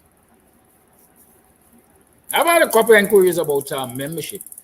And on that point, let me say that those of you who would like to join the WPA as a registered member or associate member, there are different forms and ways in which you can join the WPA. I'm sure Dr. Hines will clarify that to you. But we now have available again the virtual membership form. So if you so desire, signing up for membership, just drop me a line, 6225933. The number is well known, so I can forward that link to you so you can actually go ahead and fill in the form. Talk to us about membership, Dr. Hines. The response of membership to the announcement and the response for membership following the announcement. Yeah. People have been asking to join the party, and that is encouraging. And that is what something like that does. You make an announcement, people say, okay, this is a party like every other party, and they want to join. And so yeah, we have 2 levels of membership. You can become a full card carrying member. You fill up your form, you pay your party dues, and we will assign you to party groups, because we want to resuscitate party groups based on where people are geographically and otherwise. In this era of the social media, internet, party groups can meet virtually. So where it's necessary, we'll if we have enough members in a particular locale, a particular village, we form groups there. If there are not enough members in a particular village, we will form virtual groups, but we'll form party groups. And you can become a full member, or you can become an associate or supporter membership. And the thing with membership is that you're part of the fraternity. You help us to do work that is needed. They are at the top level. There's work to be done. We have a committee now, our policy committee, that is working towards our manifesto, our positions on oil and gas, on the economy, etc., etc. And then we have a campaign committee that deals with membership, fundraising, public meetings, publicity, and so on. So those who are desirous of working at the highest level of the party in those areas can work. So they're what you call the activists. And then there are the people who are not necessarily interested in being active on the day, on a day-to-day basis, but their elections are coming, and you need people to work on election days, canvassers, and all the personnel that you need. If we go into coalition, we have to help to provide election workers. So our members are important in that regard. There are all kinds of work to be done and around an election, and you need your members there. So there are those who will do day-to-day work, and then there are those who do work, when the campaign heats up. So your membership becomes very, very, very, very important. The more members you have, the more work you're able to do. If we have members in a particular locality, they're the ones who will, help us to do groundwork for public meetings and so on and so forth. And then there are those who will not necessarily want to come to the forefront. They may be working for the government, and that's their only job. They don't want to go to front and so on. And they're vital because they can do a lot of work in the background. A lot of work in the background. These days, political work is multifaceted. I mean, for example, we need people, young people especially, and not so young people, but we need people with certain skills, graphic skills, because you got to do flyers, you got to do this and that graphic skills, and it's very expensive. So, you know, we need people who, somebody with graphic skills can help in the background. Nobody does have to know that you are singing. You can raise money for the party, you can do all kinds of things. So your membership is very important. And that is why we are seeking to expand our membership.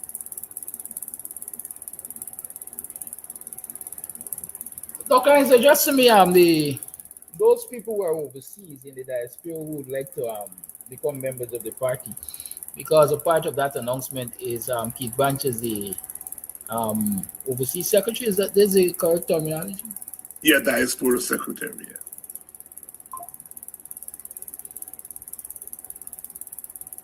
Hello? Yes, I asked you to explain the role of the diaspora secretary for those who are Well, the in the diaspora diaspora, secretary is and how we can facilitate their membership and so. Well, the same thing. I mean, you know, people desirous of becoming members, they contact you, contact me. We are the persons here. Or those in Guyana can contact the WPA Center. But people do things these days via phone and so on. They contact us if you're overseas and would like to join, and we then forward your name, application form, and so on. We forward your name to the diaspora secretary, and you go through the same thing of filling out the membership form, etc. Thank you. I know you're supposed to leave because you have other commitment.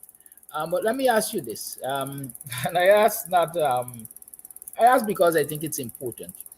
One of your viewers, I think like before the last on your program, you said there were people talking, my words, foolishness about WPA dying after Walter Rodney, or WPA dying with Walter Rodney. WPA actually got stronger after Walter Rodney's death. Some people interpret it as you desecrating the man's memory.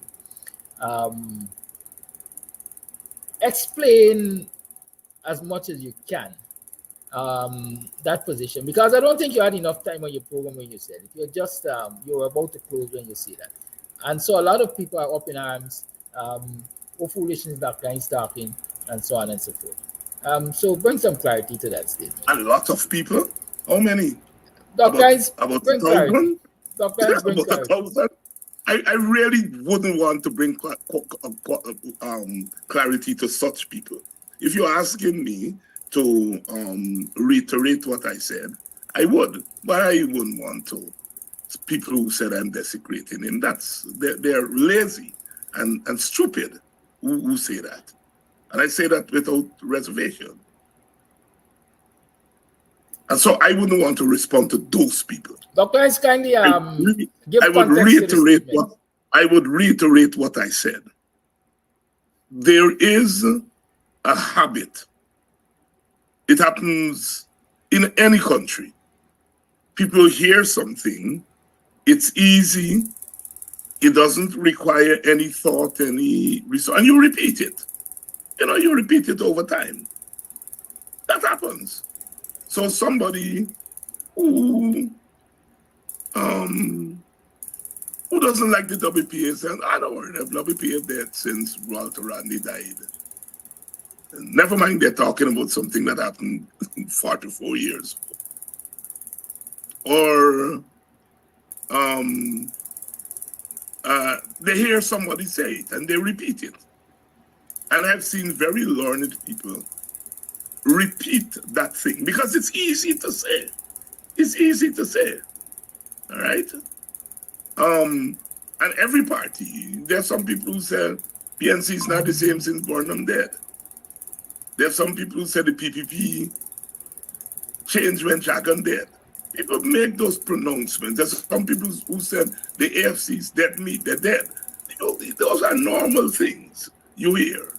And you roll with the punches because, you know, in the case of the WPA, right, it's nonsensical. A A party can't die 44 years ago and still have a presence today. If you die 44 years ago, you're rotten. 44 years after you go in the tomb, all you find, if you find anything, maybe bones, you'd cease to exist. The WPA exists. Now the truth of the matter is, WPA became a political party in July 27, 1979. Walter Rodney died 11 years later. When we became a political party, we were forced to, because we weren't contemplating becoming a political party. We were doing our pressure boot work. But then there were developments. Rodney and others were arrested, and people came onto the streets. There was pressure on the party. We had to become a political party, but we couldn't exist like a normal political party because of the security situation.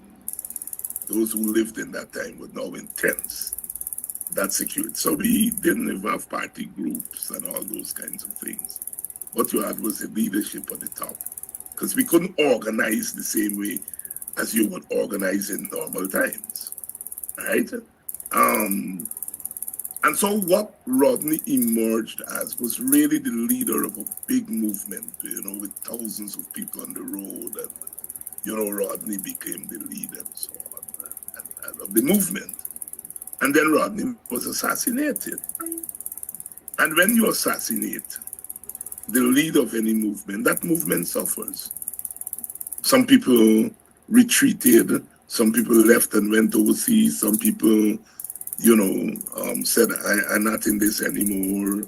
So the movement, the large movement, suffered a severe blow with Rodney's murder. At the time of Rodney's murder, after burying him, the WPA said, our mantra at the time of Rodney's murder was, don't mourn, organize. Don't mourn, organize. That was our slogan. And so after Walter was murdered, assassinated, we began to organize the party. We had a party meeting in August. He died in June.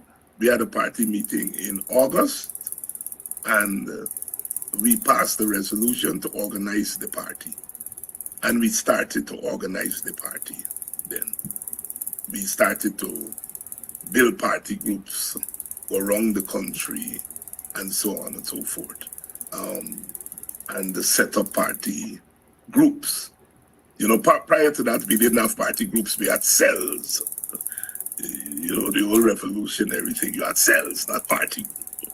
After Walter's murder, we set up party groups, we started to hold party conferences, party meetings up and down the country. We opened offices. We opened an office in Albion under quarantine. In addition to office in Georgetown, we had an office in Linden. All these things happened after Dr. Rodney was murdered. Yeah, and it's not a commentary on Rodney. Rodney lived for 11 months after we became a political party.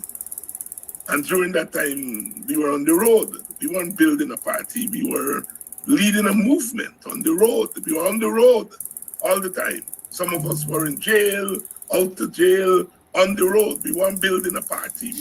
We were leading a movement. And then the leader of the movement was assassinated. And the party said, don't mourn, organize. We use the opportunity to now begin to, in addition to leading a movement, organize a party and build a party. That is all I was saying. And that is the truth.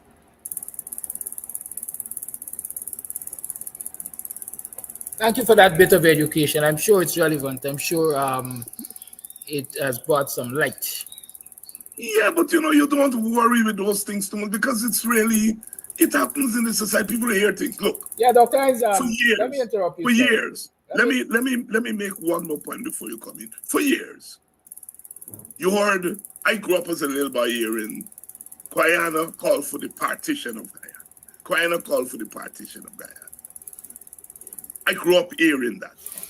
I go in books or read it, Dr. Jagan book it in there. This body book, kind of call for partition. And when I got older and started to do my own research, I learned then that Guyana called for joint premiership, which is power sharing, with partition as a last resort. The call was for joint premiership with partition as a last resort. But over the years, people start saying, the call was to partition.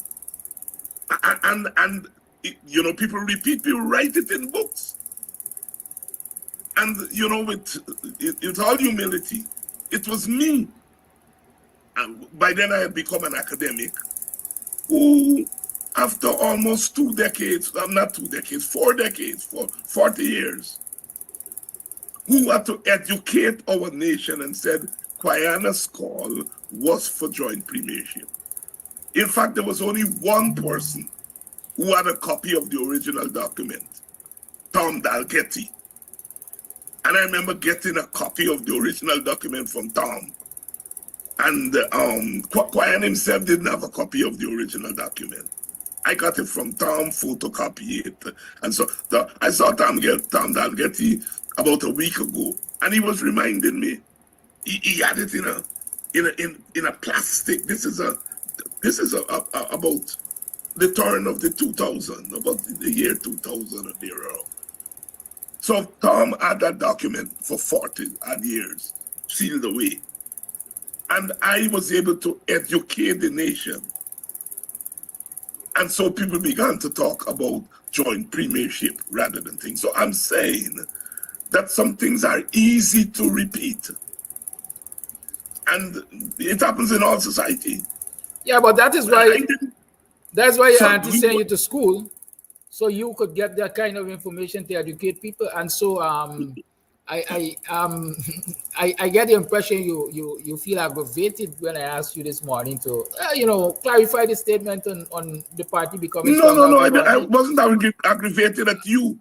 Right? No, you're aggravated at the me people lots saying, of but people. You're the professor, you auntie send you to school, you're the academic, you get the information you have to educate. Because hear me, like you said, I don't it's mind easy. doing that, but It's easy. There are presumptuous people and malicious people who know better and they engage in, and I'm not interested in educating malicious. No. You see what I always say, right? We're not knocking heads here, in case anybody think I'm knocking heads.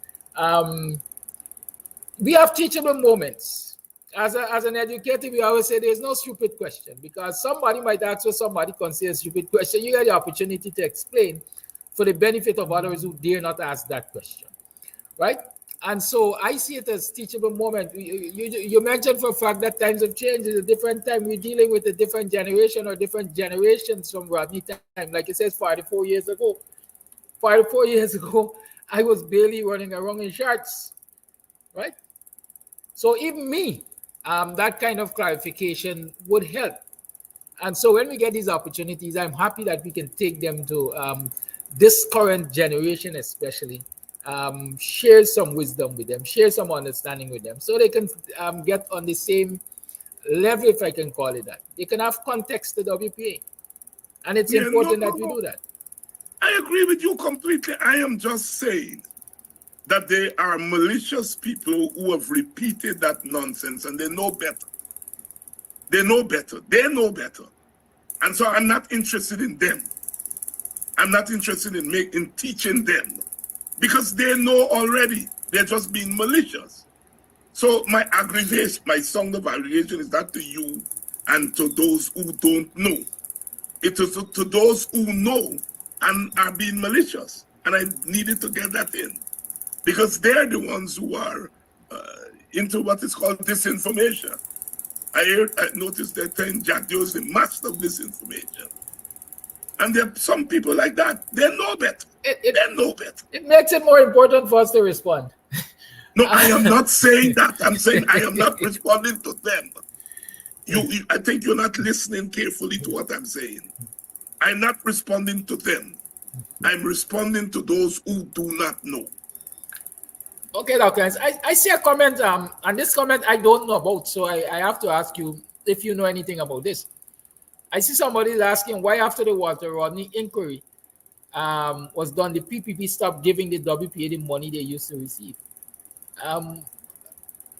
Giving WPA money. Yeah, you see, that is the kind of thing, if I see a comment like that, I will pass it. It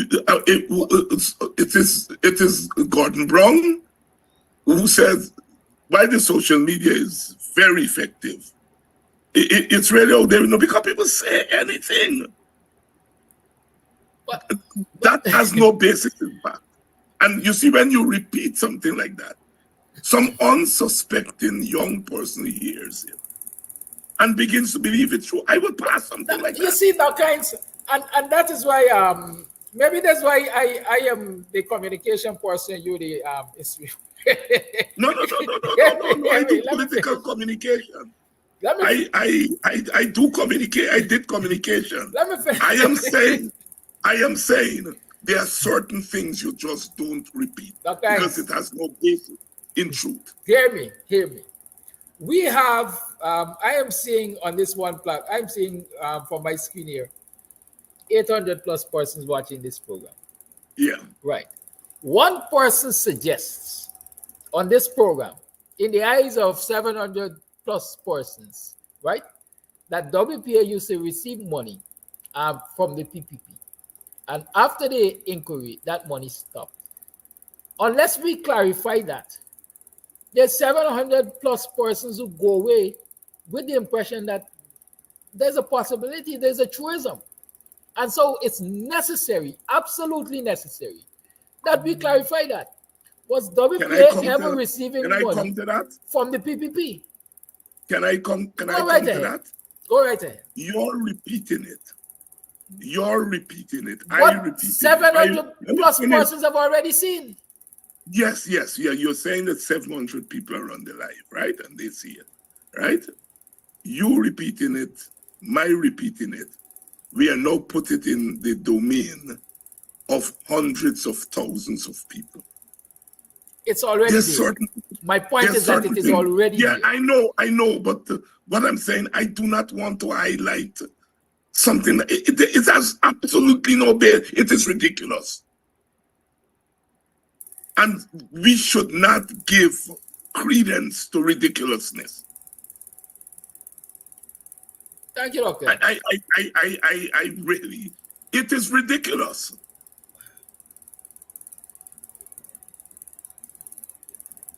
Thank you. It's 4 minutes past the 8 o'clock hour. I hope you can take a call or two before you leave. So I'm going to open up the lines now, unless there's anything you wanted to address before. Not really. So the lines are open. 6225933 is the number to call. Dr. Hines will leave in another 10 or 12 minutes or so. So take the opportunity to ask the question. Right? Take the opportunity. You know, I always reflect on a moment in the history of this country, something that has been done that I don't think is easy to undo. Good morning, Mr. Jordan. When the coalition was in office, I got word because I was following something from Christopher Ram. And I saw Christopher Ram was hinting at the coalition collecting money from Exxon Mobile, not declaring to the Guyanese people that they collected this money. I called Mr. Jordan's office and he said, reach him on the corridors of the National Assembly and he will respond. And when I went there, I met Mr. Jordan and there were other members of the media there. And I asked him, I said, listen, Christopher Ram, through this article or post or whatever, is suggesting that the government collected $20 million from Exxon Mobile as a signing bonus and did not declare it. Mr. Jordan's response was $20 million? I don't know nothing about that. When I find out, I'm going to let you know. Immediately after that statement, I think documents started circulating to show that the government received $18 million for whatever purpose. To this day, the PPP and the PPP's followers say that the coalition collected $80 million and their intent was to steal it because it was never announced to the populace that they collected it. I believe that was a failure of communication. All Mr. Jordan had to say at that time was, we received money from Exxon Mobile. It's not $20 million. And it's a purpose that we perhaps don't want to declare because it's, for want of a better word now, touchy. And that would have clarified a lot of things. But every day, all day, from then to now, you still hear with $80 million that the coalition intended to steal and so on and so forth. Sometimes we have to respond quickly to these bits and pieces of misinformation. It saves the day for us. Caller, your life. To you, Mr. David, and all my black brothers and sisters in Guyana. Mr. David, as a leader, you never stand with. Like Flash getting knocked off already.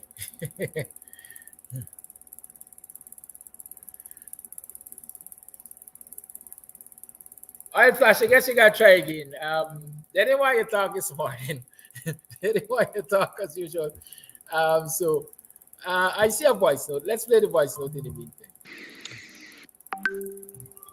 All right, Flash is calling back. Let's give him the opportunity. Call your life.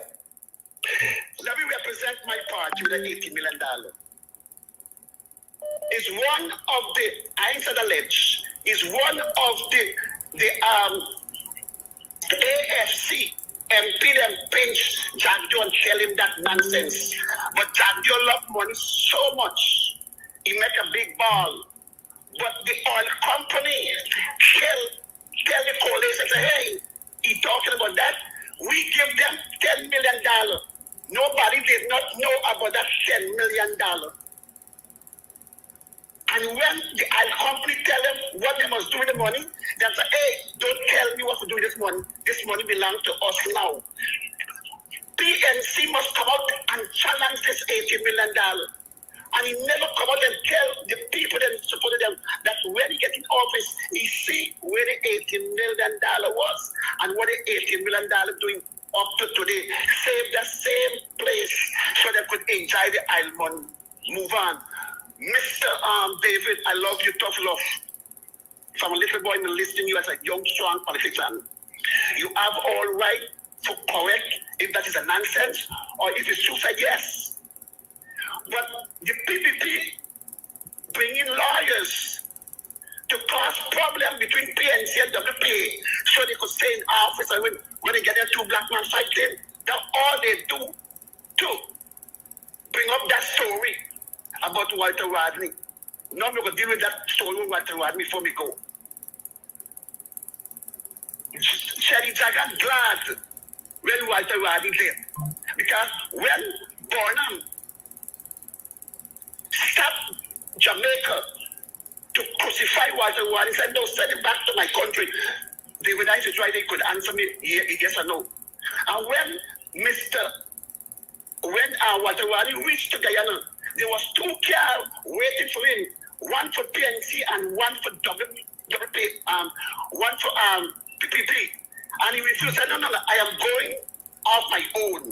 That is part of the story. But let me leave that alone. But Mr. David could answer the question if yes or no. Now, I listened to your program last night, Mr. David. Are you still there? Yes. Good. Mr. David, you mentioned last night that you sit down and you get many talks with Mr. Ardinard, more than Mr. Niger Juice. Then this morning you say that when Mr. Amsterdam put the question, so what is WPA doing in PM? WPA going to go by themselves or coalition? You know, what is that? WPA can't do coalition if nobody don't want to be coalition. But the point is to you now as a young politician, did you in that couple time when you sit down with Mr. Ardinard, did you mention to him, say, look, my brother, WPA are ready to be coalition. Let me get this thing moving, set up a day that I could go back and let me people them know, my members them know that look, we are ready for coalition. and we have a day with PNC that could want to be and get this bar with it. To see the agreement that we agreed to. Did you ever mention that to Mr. Abinatu? No. Thank you, Flash. You can wrap up now. Okay, good. If you want a response, you have to wrap up now. Thank you. Dr. Hines. No. One word The answer.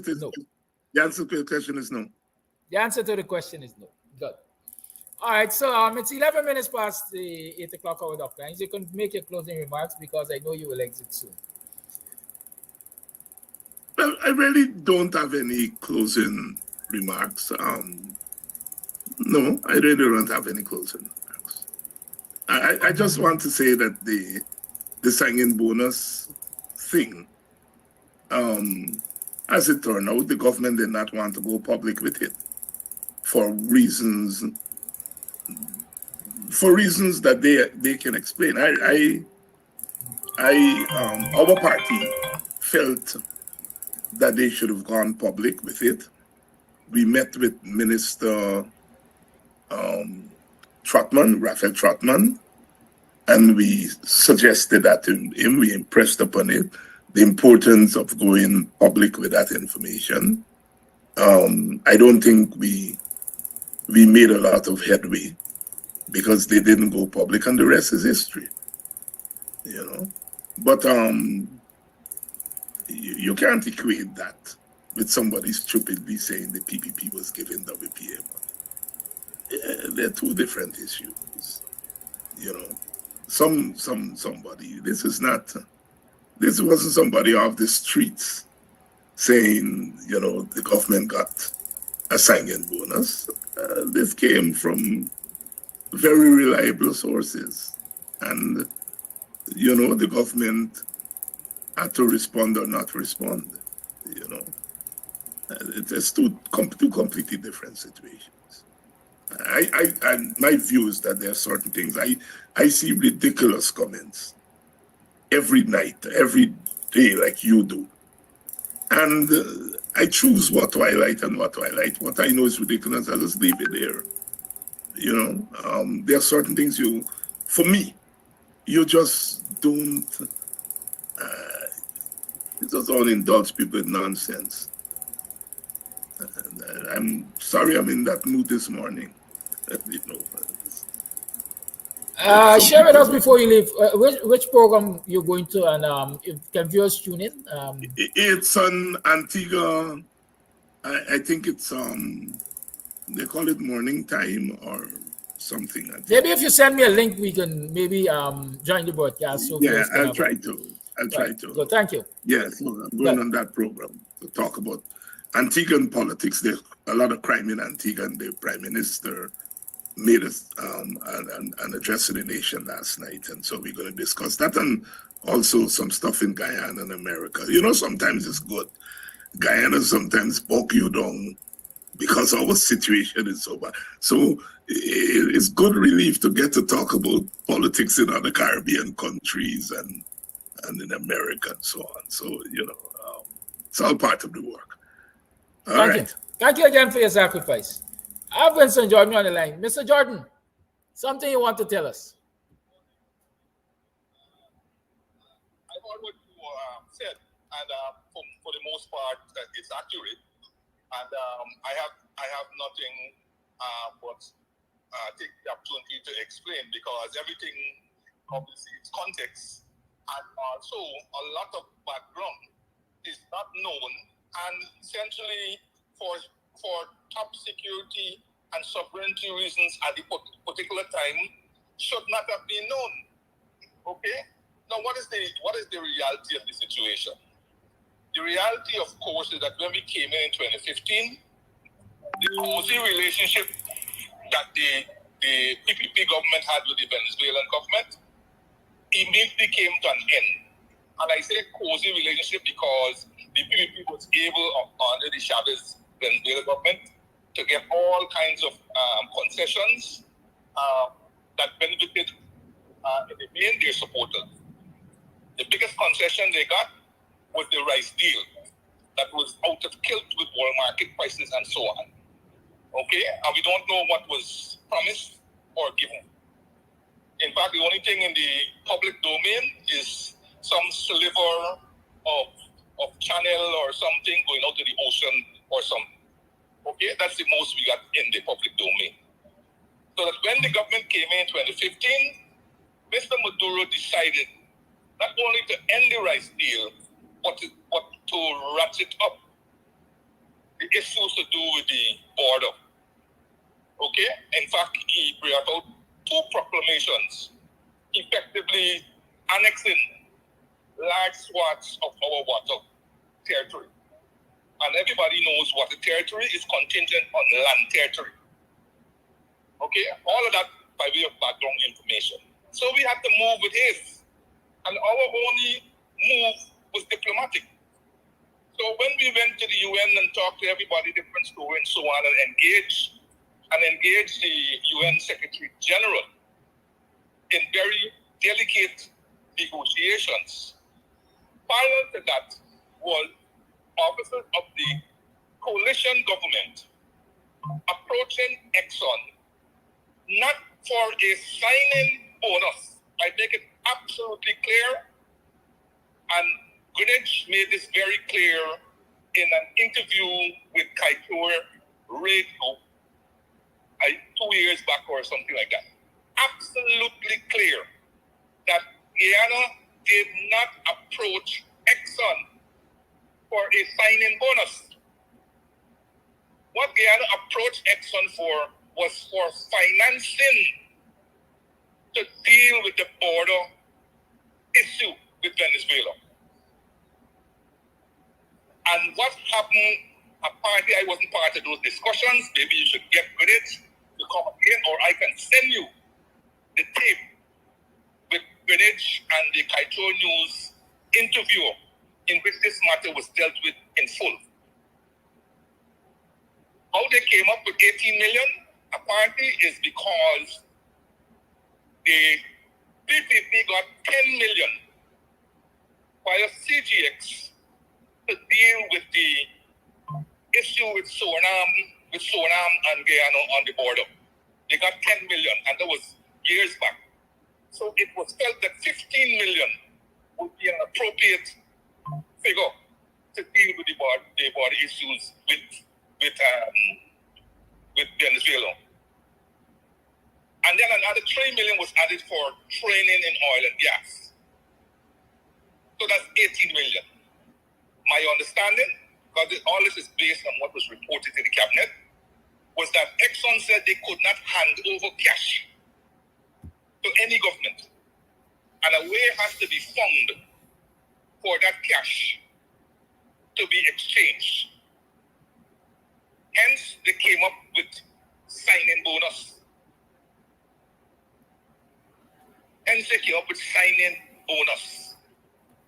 Exxon did not want to be associated since they already had issues in Venezuela, where all their assets were nationalized, and they went to the court in the arbitration court in Washington, and they gained judgment. So they didn't want to be known to be a party to any arrangement where they were financing this issue. At the same time, the government of Guyana was very cautious in what was said to the public because of the delicate negotiations with the UN Secretary General to get the matter of the Guyana-Venezuela controversy sent to the ICJ. It was felt that should anything come to the public that Venezuela could use to influence the UN Secretary General not to send the matter to the ICJ, Guyana would have lost. What I'm telling you here, you can call Greenwich, and Greenwich said it over and over again. These negotiations were so delicate. In fact, the negotiations under the Ban Ki-moon left and handed over the matter to Guterres. And at that time, our hearts sank because we felt that, people were dancing and whatnot. So any risk that we were getting money from sources like Exxon to help with the border controversy with Venezuela, you can imagine. There are some things when you elect a government, there are some things that will be official secrets. And official secrets take 30 years. In the British system, 30 years before they were released. And in some cases, even when 30 years pass and they're released, some of it is blacked out. So we weren't hiding anything from anybody. In fact, that matter never even came under the Official Secrets Act because it was there in the Bank of Guyana. It was the money was there in the Bank of Guyana from the time it was received. It had to have been audited by the Auditor General every year because it was in the Bank of Guyana. Whether he did or he didn't is a matter that you could call the Auditor General and ask him about. But every time that matter didn't come out in the public, we were happy.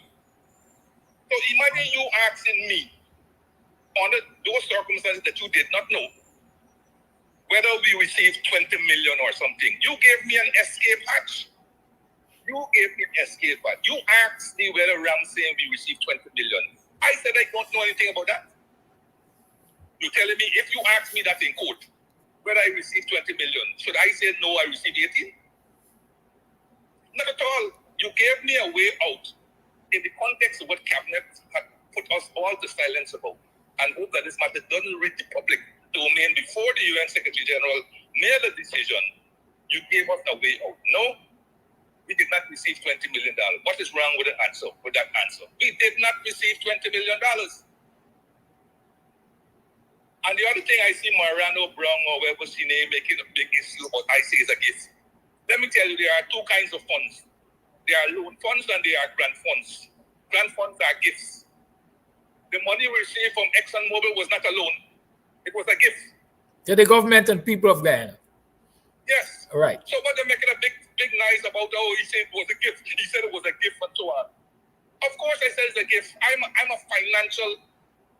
economist and a financial analyst. I use terms within those contexts. It was a gift. It was not a loan. Okay? So if they don't want to put that to rest, well, at least you get it from my mouth. What we received from Exxon Mobile was a gift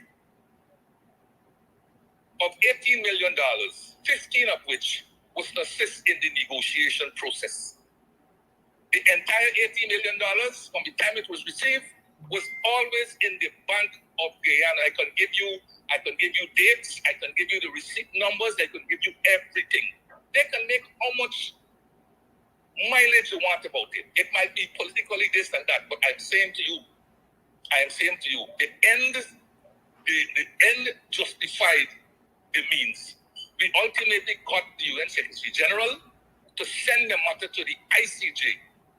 And as they say, the rest is history. Sometimes when you don't know, you can obviously end up with some of the comments that you kept. I agree with that. But you have to live with those comments. If it's for the better. And the better was to get this matter, this monkey that was always on our backs, get it off and put it into the rightful place, which was the ICJ. And we did not want anything that would have stopped that matter going to the ICJ. Any little whisper that we were being financed by the very nemesis of Venezuela could have been used as an excuse or otherwise for delaying that matter or for not proceeding with it. So yes, we will bear, as the coalition did. We took bold measures in many areas where others didn't, and they came in and benefited there afterwards. There were those who continue to crucify us today about taking 50%. When the 50% was identified for 15 senior ministers, and when the opposition leader at the time got the same 50%, and the Speaker of the House got the same 50%, and when the same opposition leader who made all kinds of noise about the 50 and this and that, and that when they come to power, they will remove it and so on, what do you think they did? They didn't remove it. But what they did is to take every single increase they gave to the public servants for themselves. Whereas we took a one-off 50%, and there was nothing for ministers, for the entire 5 years that we were there. Nothing.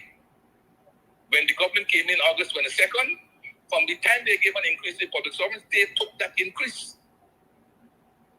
They took that increase. So we didn't have to lie. They were surreptitiously retrenching sugar workers. We didn't do it surreptitiously. We did it in an open manner. We didn't do it surreptitiously. And today, what did they? That they who benefiting from it? Did they open all the estates that they say that they can open back? They're spending billions and billions and billions and billions of dollars to get less and less and less sugar production. We took bold measures. That's what you want a government to do. Not playing politics with the economy where most of the people don't benefit. So yes, we didn't hide any signing bonus. An investigative journalist like yourself could have gone to the Bank of Guyana or to the estimates or to the Auditor General's report or something and get the same information.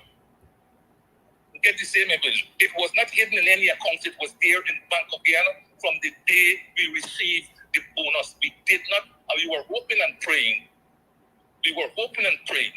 That it would not come to the public's attention before the Secretary General committed the matter to the ICJ. And bless our hearts, the Lord was with us. He was looking down on us and he knew our intentions were pure. And ultimately, it went to the ICJ. And as we say today, the rest is history. Now, this explanation here is not going to stop those who want to be things, but like David Hines just now said, sometimes it's not even about what I'm speaking about here, it's about politics. Well, I really don't want any interest in that. Okay? So that is the idea. The end of this all though is, I feel the present government can go after Exxon now for a signing bonus. Because we never got a signing bonus in the strict sense of the word signing bonus. What we got was assistance to aid in our fight for our determination and our fight to retain our sovereignty as we know it. And that is the assistance they gave us. Okay? Now we can go there and negotiate a proper signing bonus, which we never got. Over to them. Thanks. Thank you very much. I like this. This is what brings clarity to the discussion. Right? This is what brings clarity to the discussion. You see, from where I stand, I always say I'm not the greatest political mind. I can't be the greatest political mind. I'm not the most experienced political mind. But I think politics becomes easy for me if I dwell on truth. As simple as that.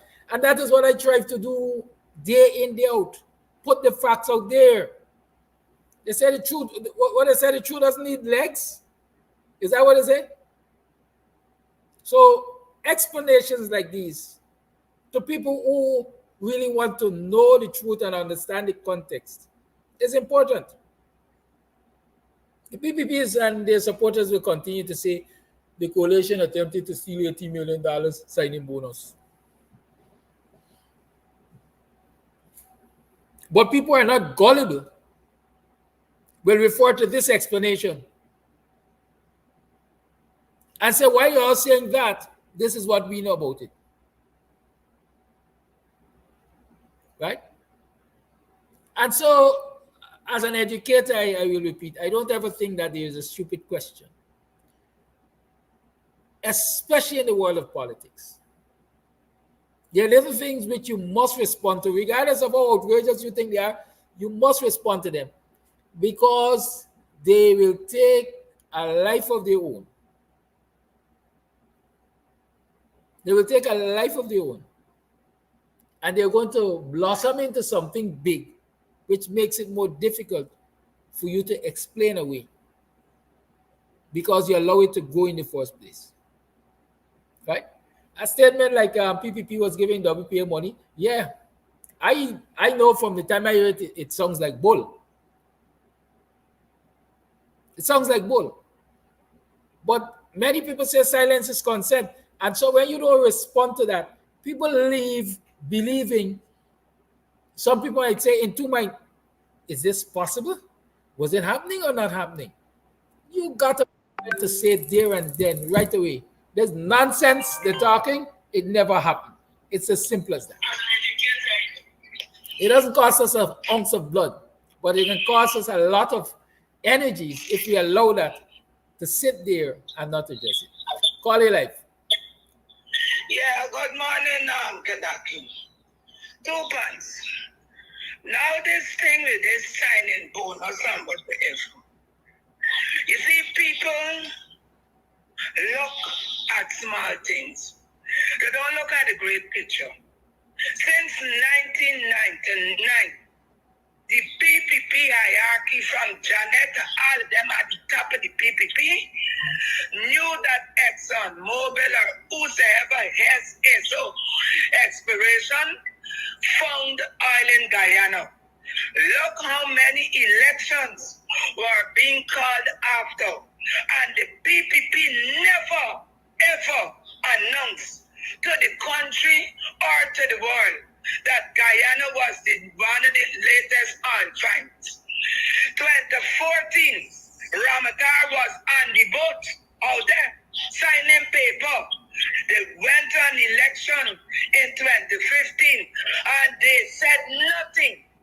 The moment the PNC got into power, the coalition, couple days after, blam, they took President David Arthur Granger on the boat. And by the time he come out the boat and recovered from the shock, the entire world knew about oil in Guyana. Now, all these years before, the PPP had to sign some kind of thing with Exxon. When they signed it, nobody knew. When the thing was being thrown out into the open, remember, they had to sign some kind of paper. 2%. When this thing was hard all over, I remember they said they gave the government, the country, a $18 million signing bonus. And after Venezuela started to claim Expo, they said that money will be used to go to the ICJ with the problem of Venezuela.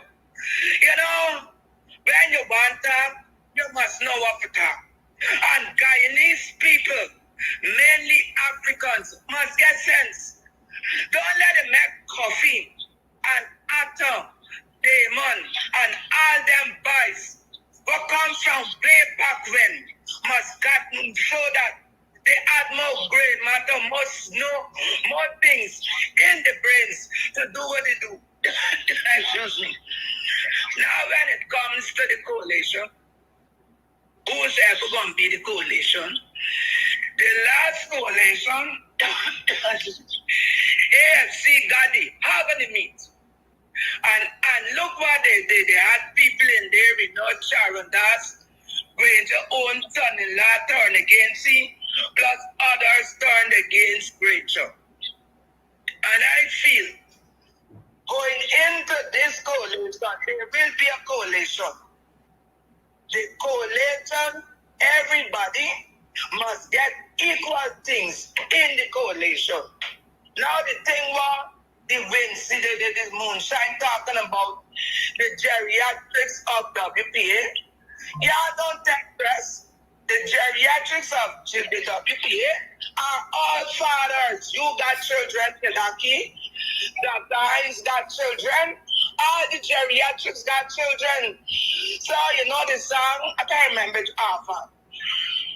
Wasted days and wasted nights. Y'all ain't waste y'all days and y'all nights because y'all live offspring.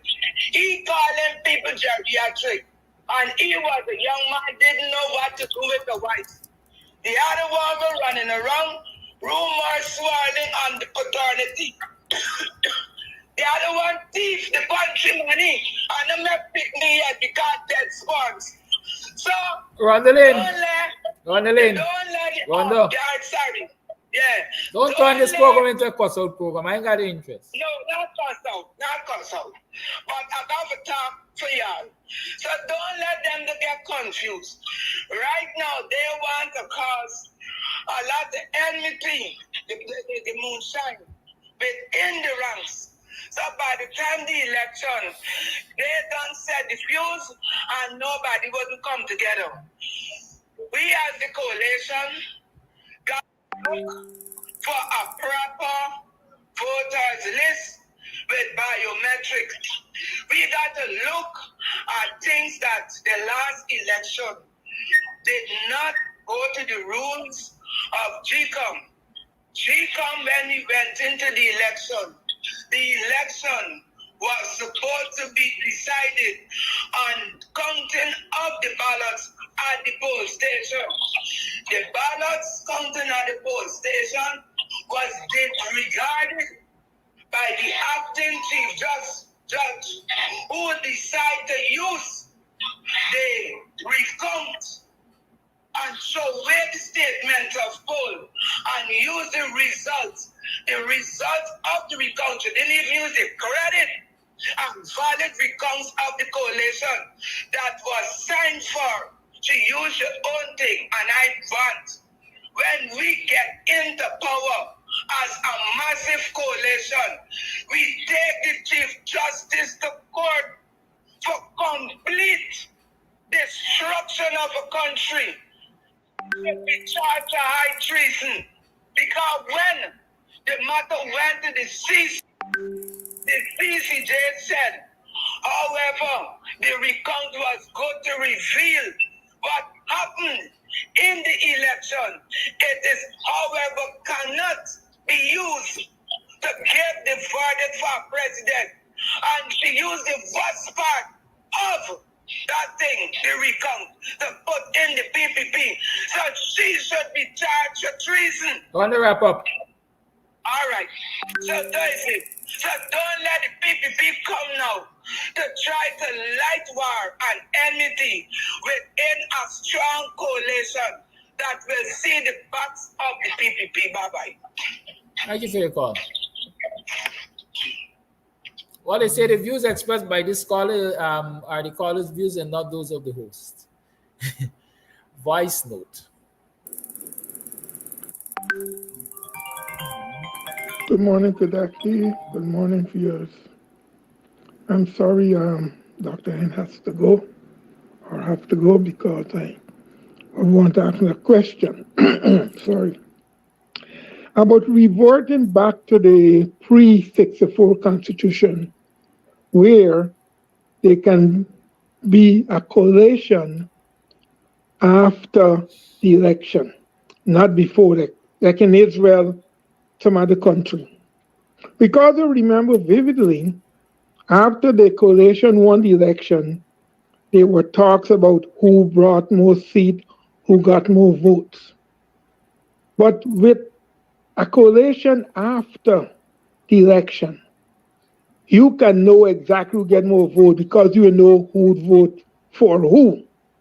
Now I hear Simone Brooms, I don't know if it's true, is trying to form a party.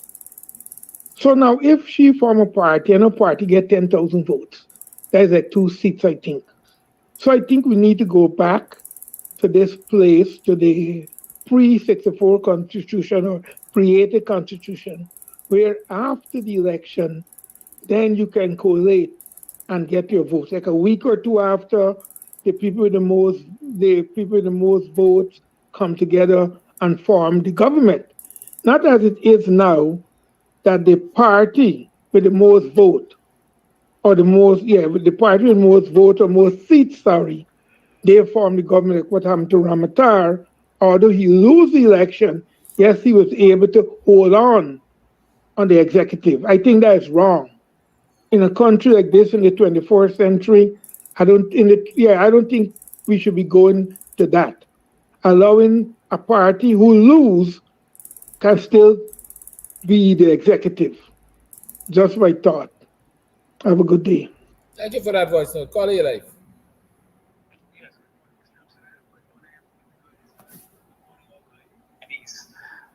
It is for those very reasons which former Finance Minister Winston Jordan alluded to, that I say a few weeks ago, when we speak about President David Arthur Granger, we must speak in context. I said it the last time Dr. Hines was on the show. I said we must be balanced in our criticism. And yes, we must hold all politicians accountable. And I would have much rather David Arthur Granger remain in the office, because I think he had several grounds to remain in there. Justifiable grounds. Okay, now, in the context of what, and by the way, I think Rhonda Lane Hot Pepper, I think that's such a good name. Rhonda Lane's Hot Pepper. That's just from my own personal tastes. So I would much like to see one of those Rhonda Lane Hot Peppers. I think that could do good in Canada and Europe and parts of the Caribbean. Yeah, right? That would be a brand in itself, Rhonda Lane Hot Pepper, because she has that tenacious characteristic, right? So that's just a compliment. I hope she takes it as a compliment, as a campaign slogan. Much respect to Rhonda Lane and much sales. President Burnham was the first person who identified oil in Guyana. We recall. And persons wanted to come to Guyana and wanted to give President Burnham an anyhow deal. And he said, no, he's not going for that anyhow deal. Right? If we recall, it was President Desmond Hoyt who made the first deals, negotiations with the Ronald Reagan administration.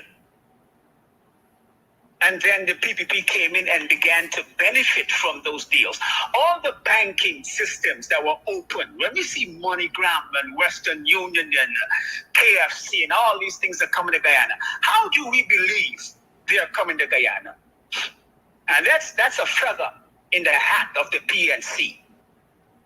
How do we think this great free market enterprise is happening? It was Desmond Hoyt who sat down, him, Rashley Jackson, and Carl Greenegg, who sat down with Ronald Reagan and sat down with the banks. One of the biggest banks in America and New York, and DC was the Riggs Bank. And they had negotiations with those banks. And as a result of those things, sanctions were lifted. And America was able to do business with Guyana.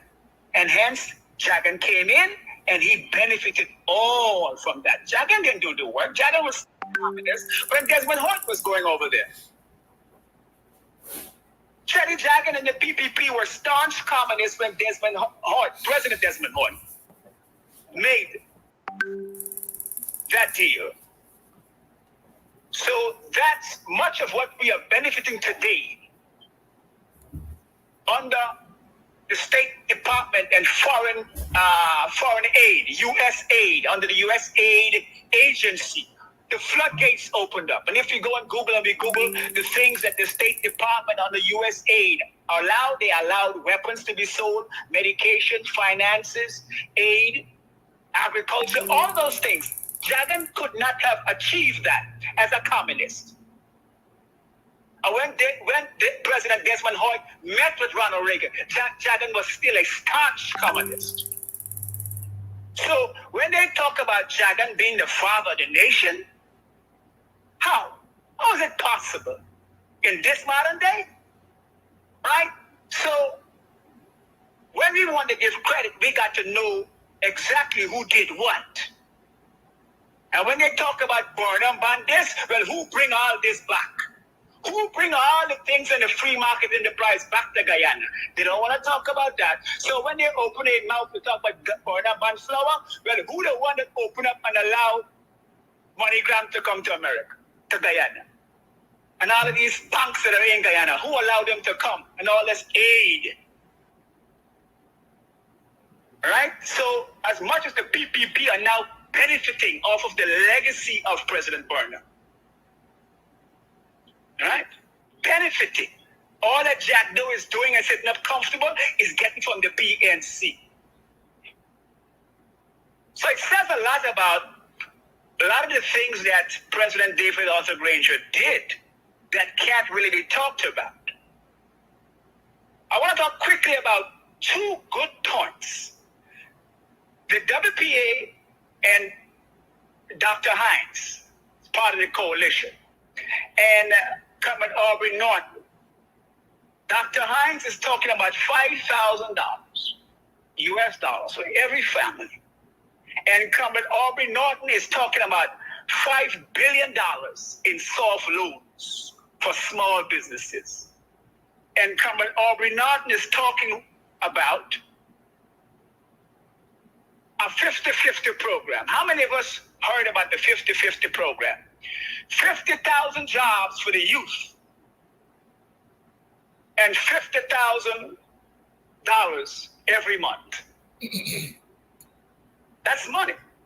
Okay, this ticket with Dr. Hines and incumbent Aubrey Norton and Nigel Lewis is a win-win ticket. Even the PPP staunchest supporters got to say they would like to have $5,000 US dollars. And even the PPP and the civic children would love to have $50,000. I'm talking about the youth. $50,000 when the month comes and you're learning a trade. That's what the PNC Act knew. Coming Aubrey Norton is offering as president. So we need to begin to look at the money while we're talking about the money. We need to be able to look at what the PNC has done, is continuing to do in 2024. Why I say 2024? Because none of this oil deal would have been possible had Desmond Hoyt signed the agreement with Ronald Reagan and allowed the State Department and the U.S. aid to begin to flow to Guyana. And then Chetty came around and realized that he got to jump on board. He got to jump on board because it wasn't profiting him to remain with Russia because Russia, the wall had fell. So Chetty had to jump on board and benefit from what the PNC did. And Jack Dio is still benefiting today. And they must say, thank you, Mr. Burnham. And thank you, PNC. Must never let them forget that. Once again, Mr. Hine, Mr. Amsterdam, thank you for accepting the call. Thank you for your calls. There are two quick things I want to say. And that is, the first is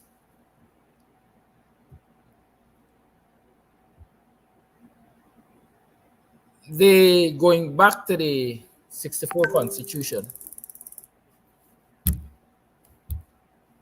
might be in the minds of a lot of people a good thing. It might very well be a good thing. But you don't just wake up one morning and go back to a constitution. It calls a constitutional reform. It is constitutional reform which took place that resulted in the 1980 Constitution, what people, I think people call the Burnham Constitution. And so the WPA for quite a while, long decades, if you ask me, been fighting and always has kept in the public discourse the need for constitutional reform. But as you would witness, politicians in power have no interest in constitutional reform because it will reduce the amount of power they get to wield. You think, as a matter of fact, the argument was made in some quarters that Burnham changed the constitution and he took particular care to say no coalition could happen after the elections, because it was a coalition after the election that got the PPP, the PNC in power. And so they didn't want that method to be used to take them out of power. So it was a case of people protecting their power. And so do you believe any politician, at least we have seen it in the recent past, the unwillingness of any politician in parliament to change the laws to permit a coalition thereafter, after elections. So going back to what I would call semblance of the 64 Constitution and so on, calls for constitutional reform. Guyanese have to really agitate for constitutional reform and meaningful constitutional reform. No cosmetic. Not no cosmetic constitutional reform, because all the governments that have been in office have given us some cosmetics. That's not what we want. So we have to agitate for the real thing. Good? That's one. The second thing is, I totally agree with Kofi. I've always said it. The PPP came into office at a time when the economic recovery program was starting to bring benefits to this country. Then the Desmonite government had already signed all of these agreements and so on that were going to bring an ease to the hardships. And so the PPP government, that would be the jargon government to be more specific, benefited from that. Once the period of the ERP came to an end, the PPP were floundering and they continue to flounder. They ain't got a clue what they're doing. It's hopscotch. Economics is hopscotch national development. They ain't got a clue. So long as the period for that ERP came to an end, the PPP never crafted an holistic policy to move this country forward. And every day we're seeing that. Every single day we're seeing that. So Kofi is not wrong at all. I've said it on this program several times that the PPP benefited from the ERP. And once the period came to an end, we started living in a nonsense season. It's 7 minutes to the 9 o'clock hour. I have some voice notes to play. And so let me play them.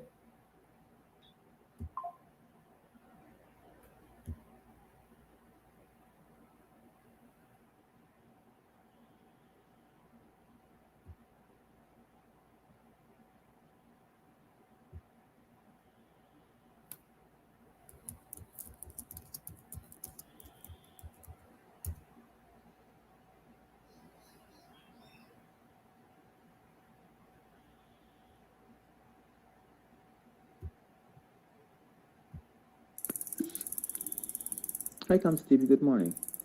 I tuned in late to the program, so I just basically caught the calling-in segment. And while I do enjoy and agree with what a lot of the callers are saying, I'll return to that voice note shortly. I think it's best I play it from the phone. First of August Movement Buxton, CAMS TV, and Society for African Guyanese Empowerment invite you to the Business and Cultural Expo this Sunday at Benjamin's Lawn, opposite Tipperary Hall, Buxton. Expo starts at 11 a.m. Come out, support your service providers, agro-based businesses, and manufacturers. Yes, the Buxton Business and Cultural Expo. Bring out the entire family for a day of fun and business. Come on, come all. Booths available. Exhibitors call 682-7981 for more information. The Business and Cultural Expo, exhibiting for success.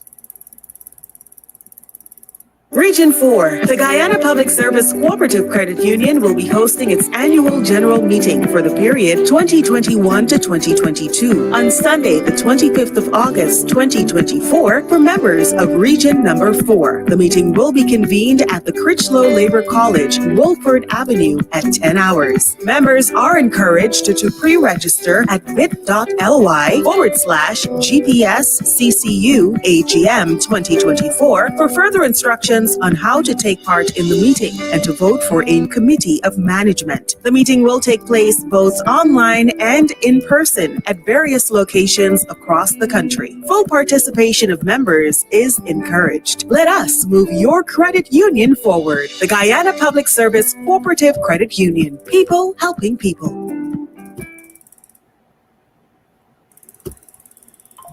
Bring out the family for a day of business, culture, and entertainment this Sunday, August 25, at the CAMS TV, Society for African Guyanese Empowerment, and 1st of August Movement's Business and Cultural Expo at Benjamin's Lawn, Tipperary, Buxton. Expo starts at 11.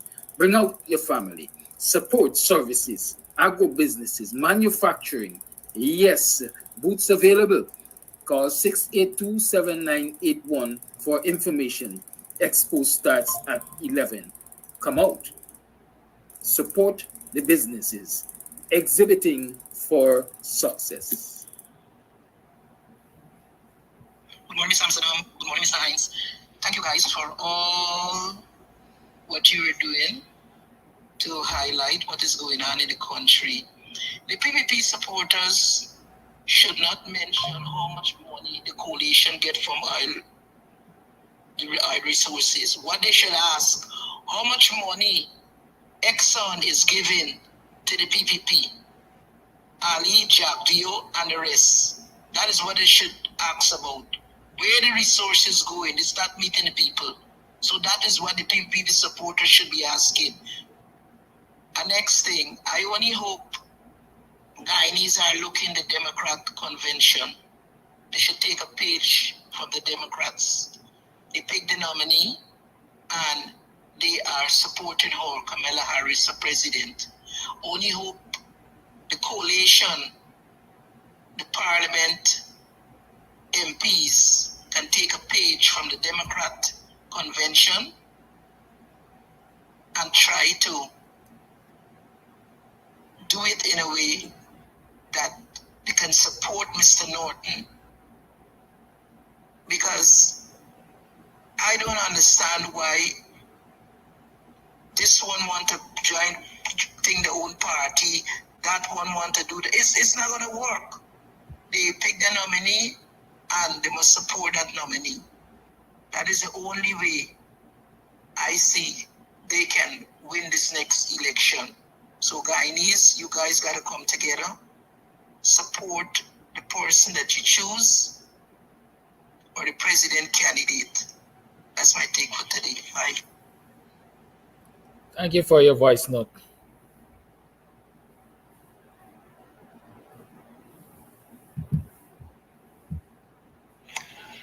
Morning, Brother Kidaki. Good morning, viewers. Brother Kidaki, pertaining to the police force, it's extremely good for what happened to them today. You understand? I will encourage callers when you send him a voice note, send voice notes pertinent to this topic, or keep those what's the word, extraneous voice notes for Free Talk Friday. Mr. Gudaki, good morning. I have a question. I'm gonna move away a little bit from the topic this morning. You remember when the PPP take the government to court or GCOM to stop the house-to-house registration? My question is, can the opposition take the government or GCOM to court to get a new voters list? That's my question this morning. Thank you. I think we've been there already. I think we were there already, weren't we? Mr. Gudaki.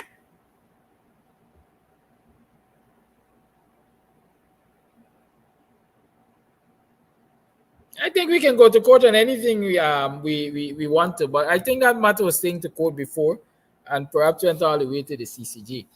My understanding of the ruling is that people cannot be taken off of the NRR, that is the National Register of Registrants. GCOM compiles the list of electors from the NRR. Good. GCOM compiles the electors from the NRR. So if you can't be taken off of the NRR and you are on the NRR, then GCOM is bound, I believe, to extract your name from the NRR as a voter. It is the NRR where all of the cleaning up should start, as far as I'm concerned, because it starts with the NRR, like I said, is National Register of Registrants. It's an account of all the citizens. It should be removing dead citizens from the NRR. it should be removing people of giving up their citizenship from the NRR. But Ghana, again, that has not been happening, or it has not been happening in a timely manner. And so you get a bloated NRR, you end up with a bloated list. And GCOM is saying they can't do nothing about it. But I know there's a lot to be done about it and can be done about it. But again, it calls for what? The political will, and it calls for constitutional reform. Those are just my thoughts.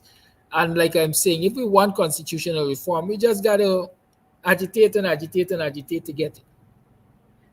Well, that could have viewers.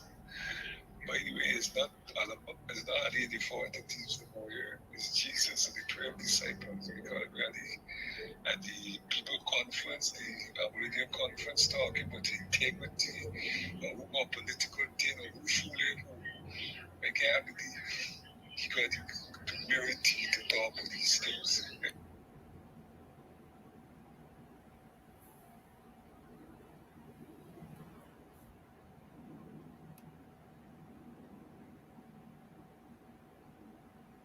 I get the impression that I've exhausted the voice notes. I hope I'm right, because I don't want anybody to feel discriminated this morning.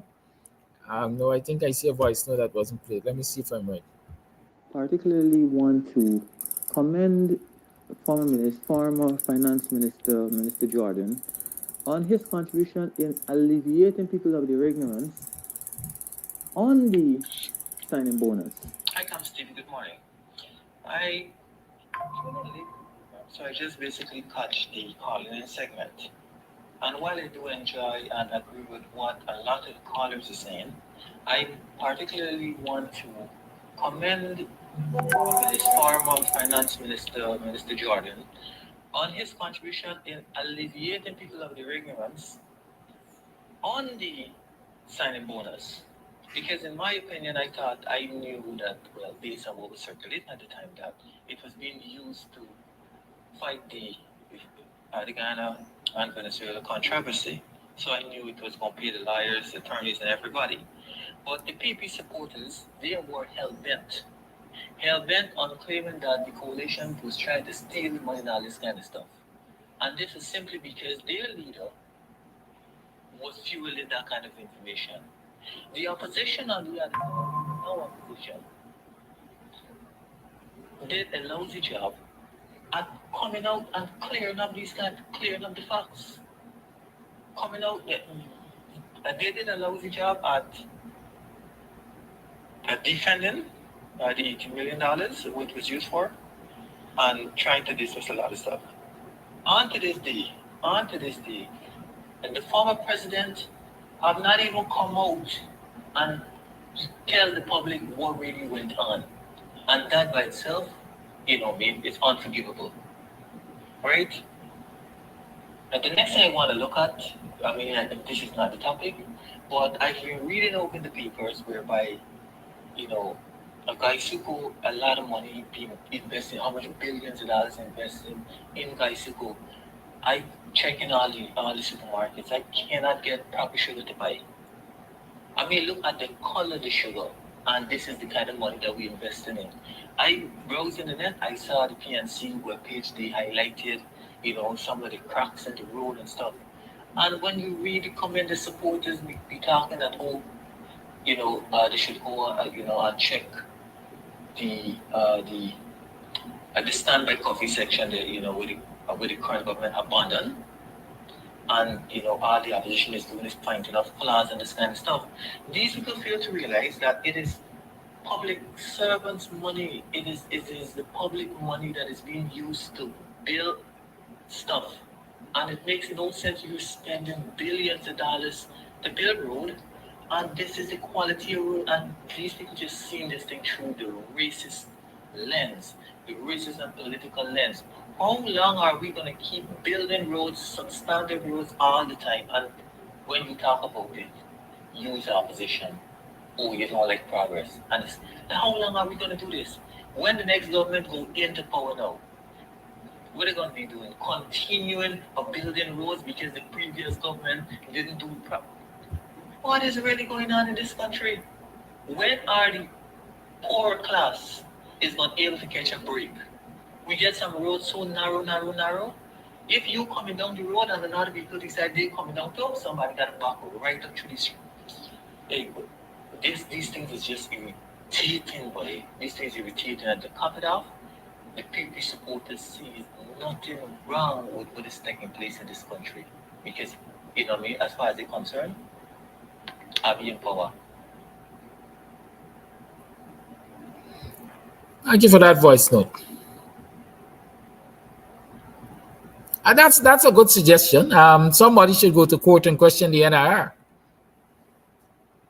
Somebody should go to court and question the NIR. Let me say I'm not a legal mind. I'm not a lawyer, so I don't know what the intricacies are.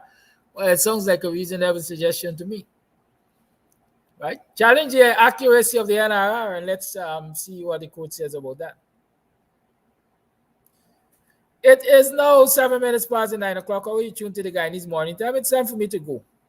Thank you for your time. Thank you for letting me into your spaces. Thank you for joining us. Thank you for your support by sharing the program, by following us on TikTok so we can get to that 2,000 followers or 1,000 followers, whatever it is, so that we can start broadcasting on TikTok. The platform I'm using gives me the opportunity or the privilege to add one other broadcast platform. So if we can get onto TikTok, I would be happy, because that's where a lot of the young people are. And so we should try to reach them too. Good. So help me to get to them. Help me to get to that number so I can, where's the word? Unleash TikTok on them. Hey. Thank you for your support. Have a good day, y'all. Goodbye. See you tomorrow morning. Mr. Jordan, I don't think Mr. Jordan will be on tomorrow, but we'll find that out. Flash Gordon, I disagree with you. I don't care who is there to make money. I want to have their ears. That's important.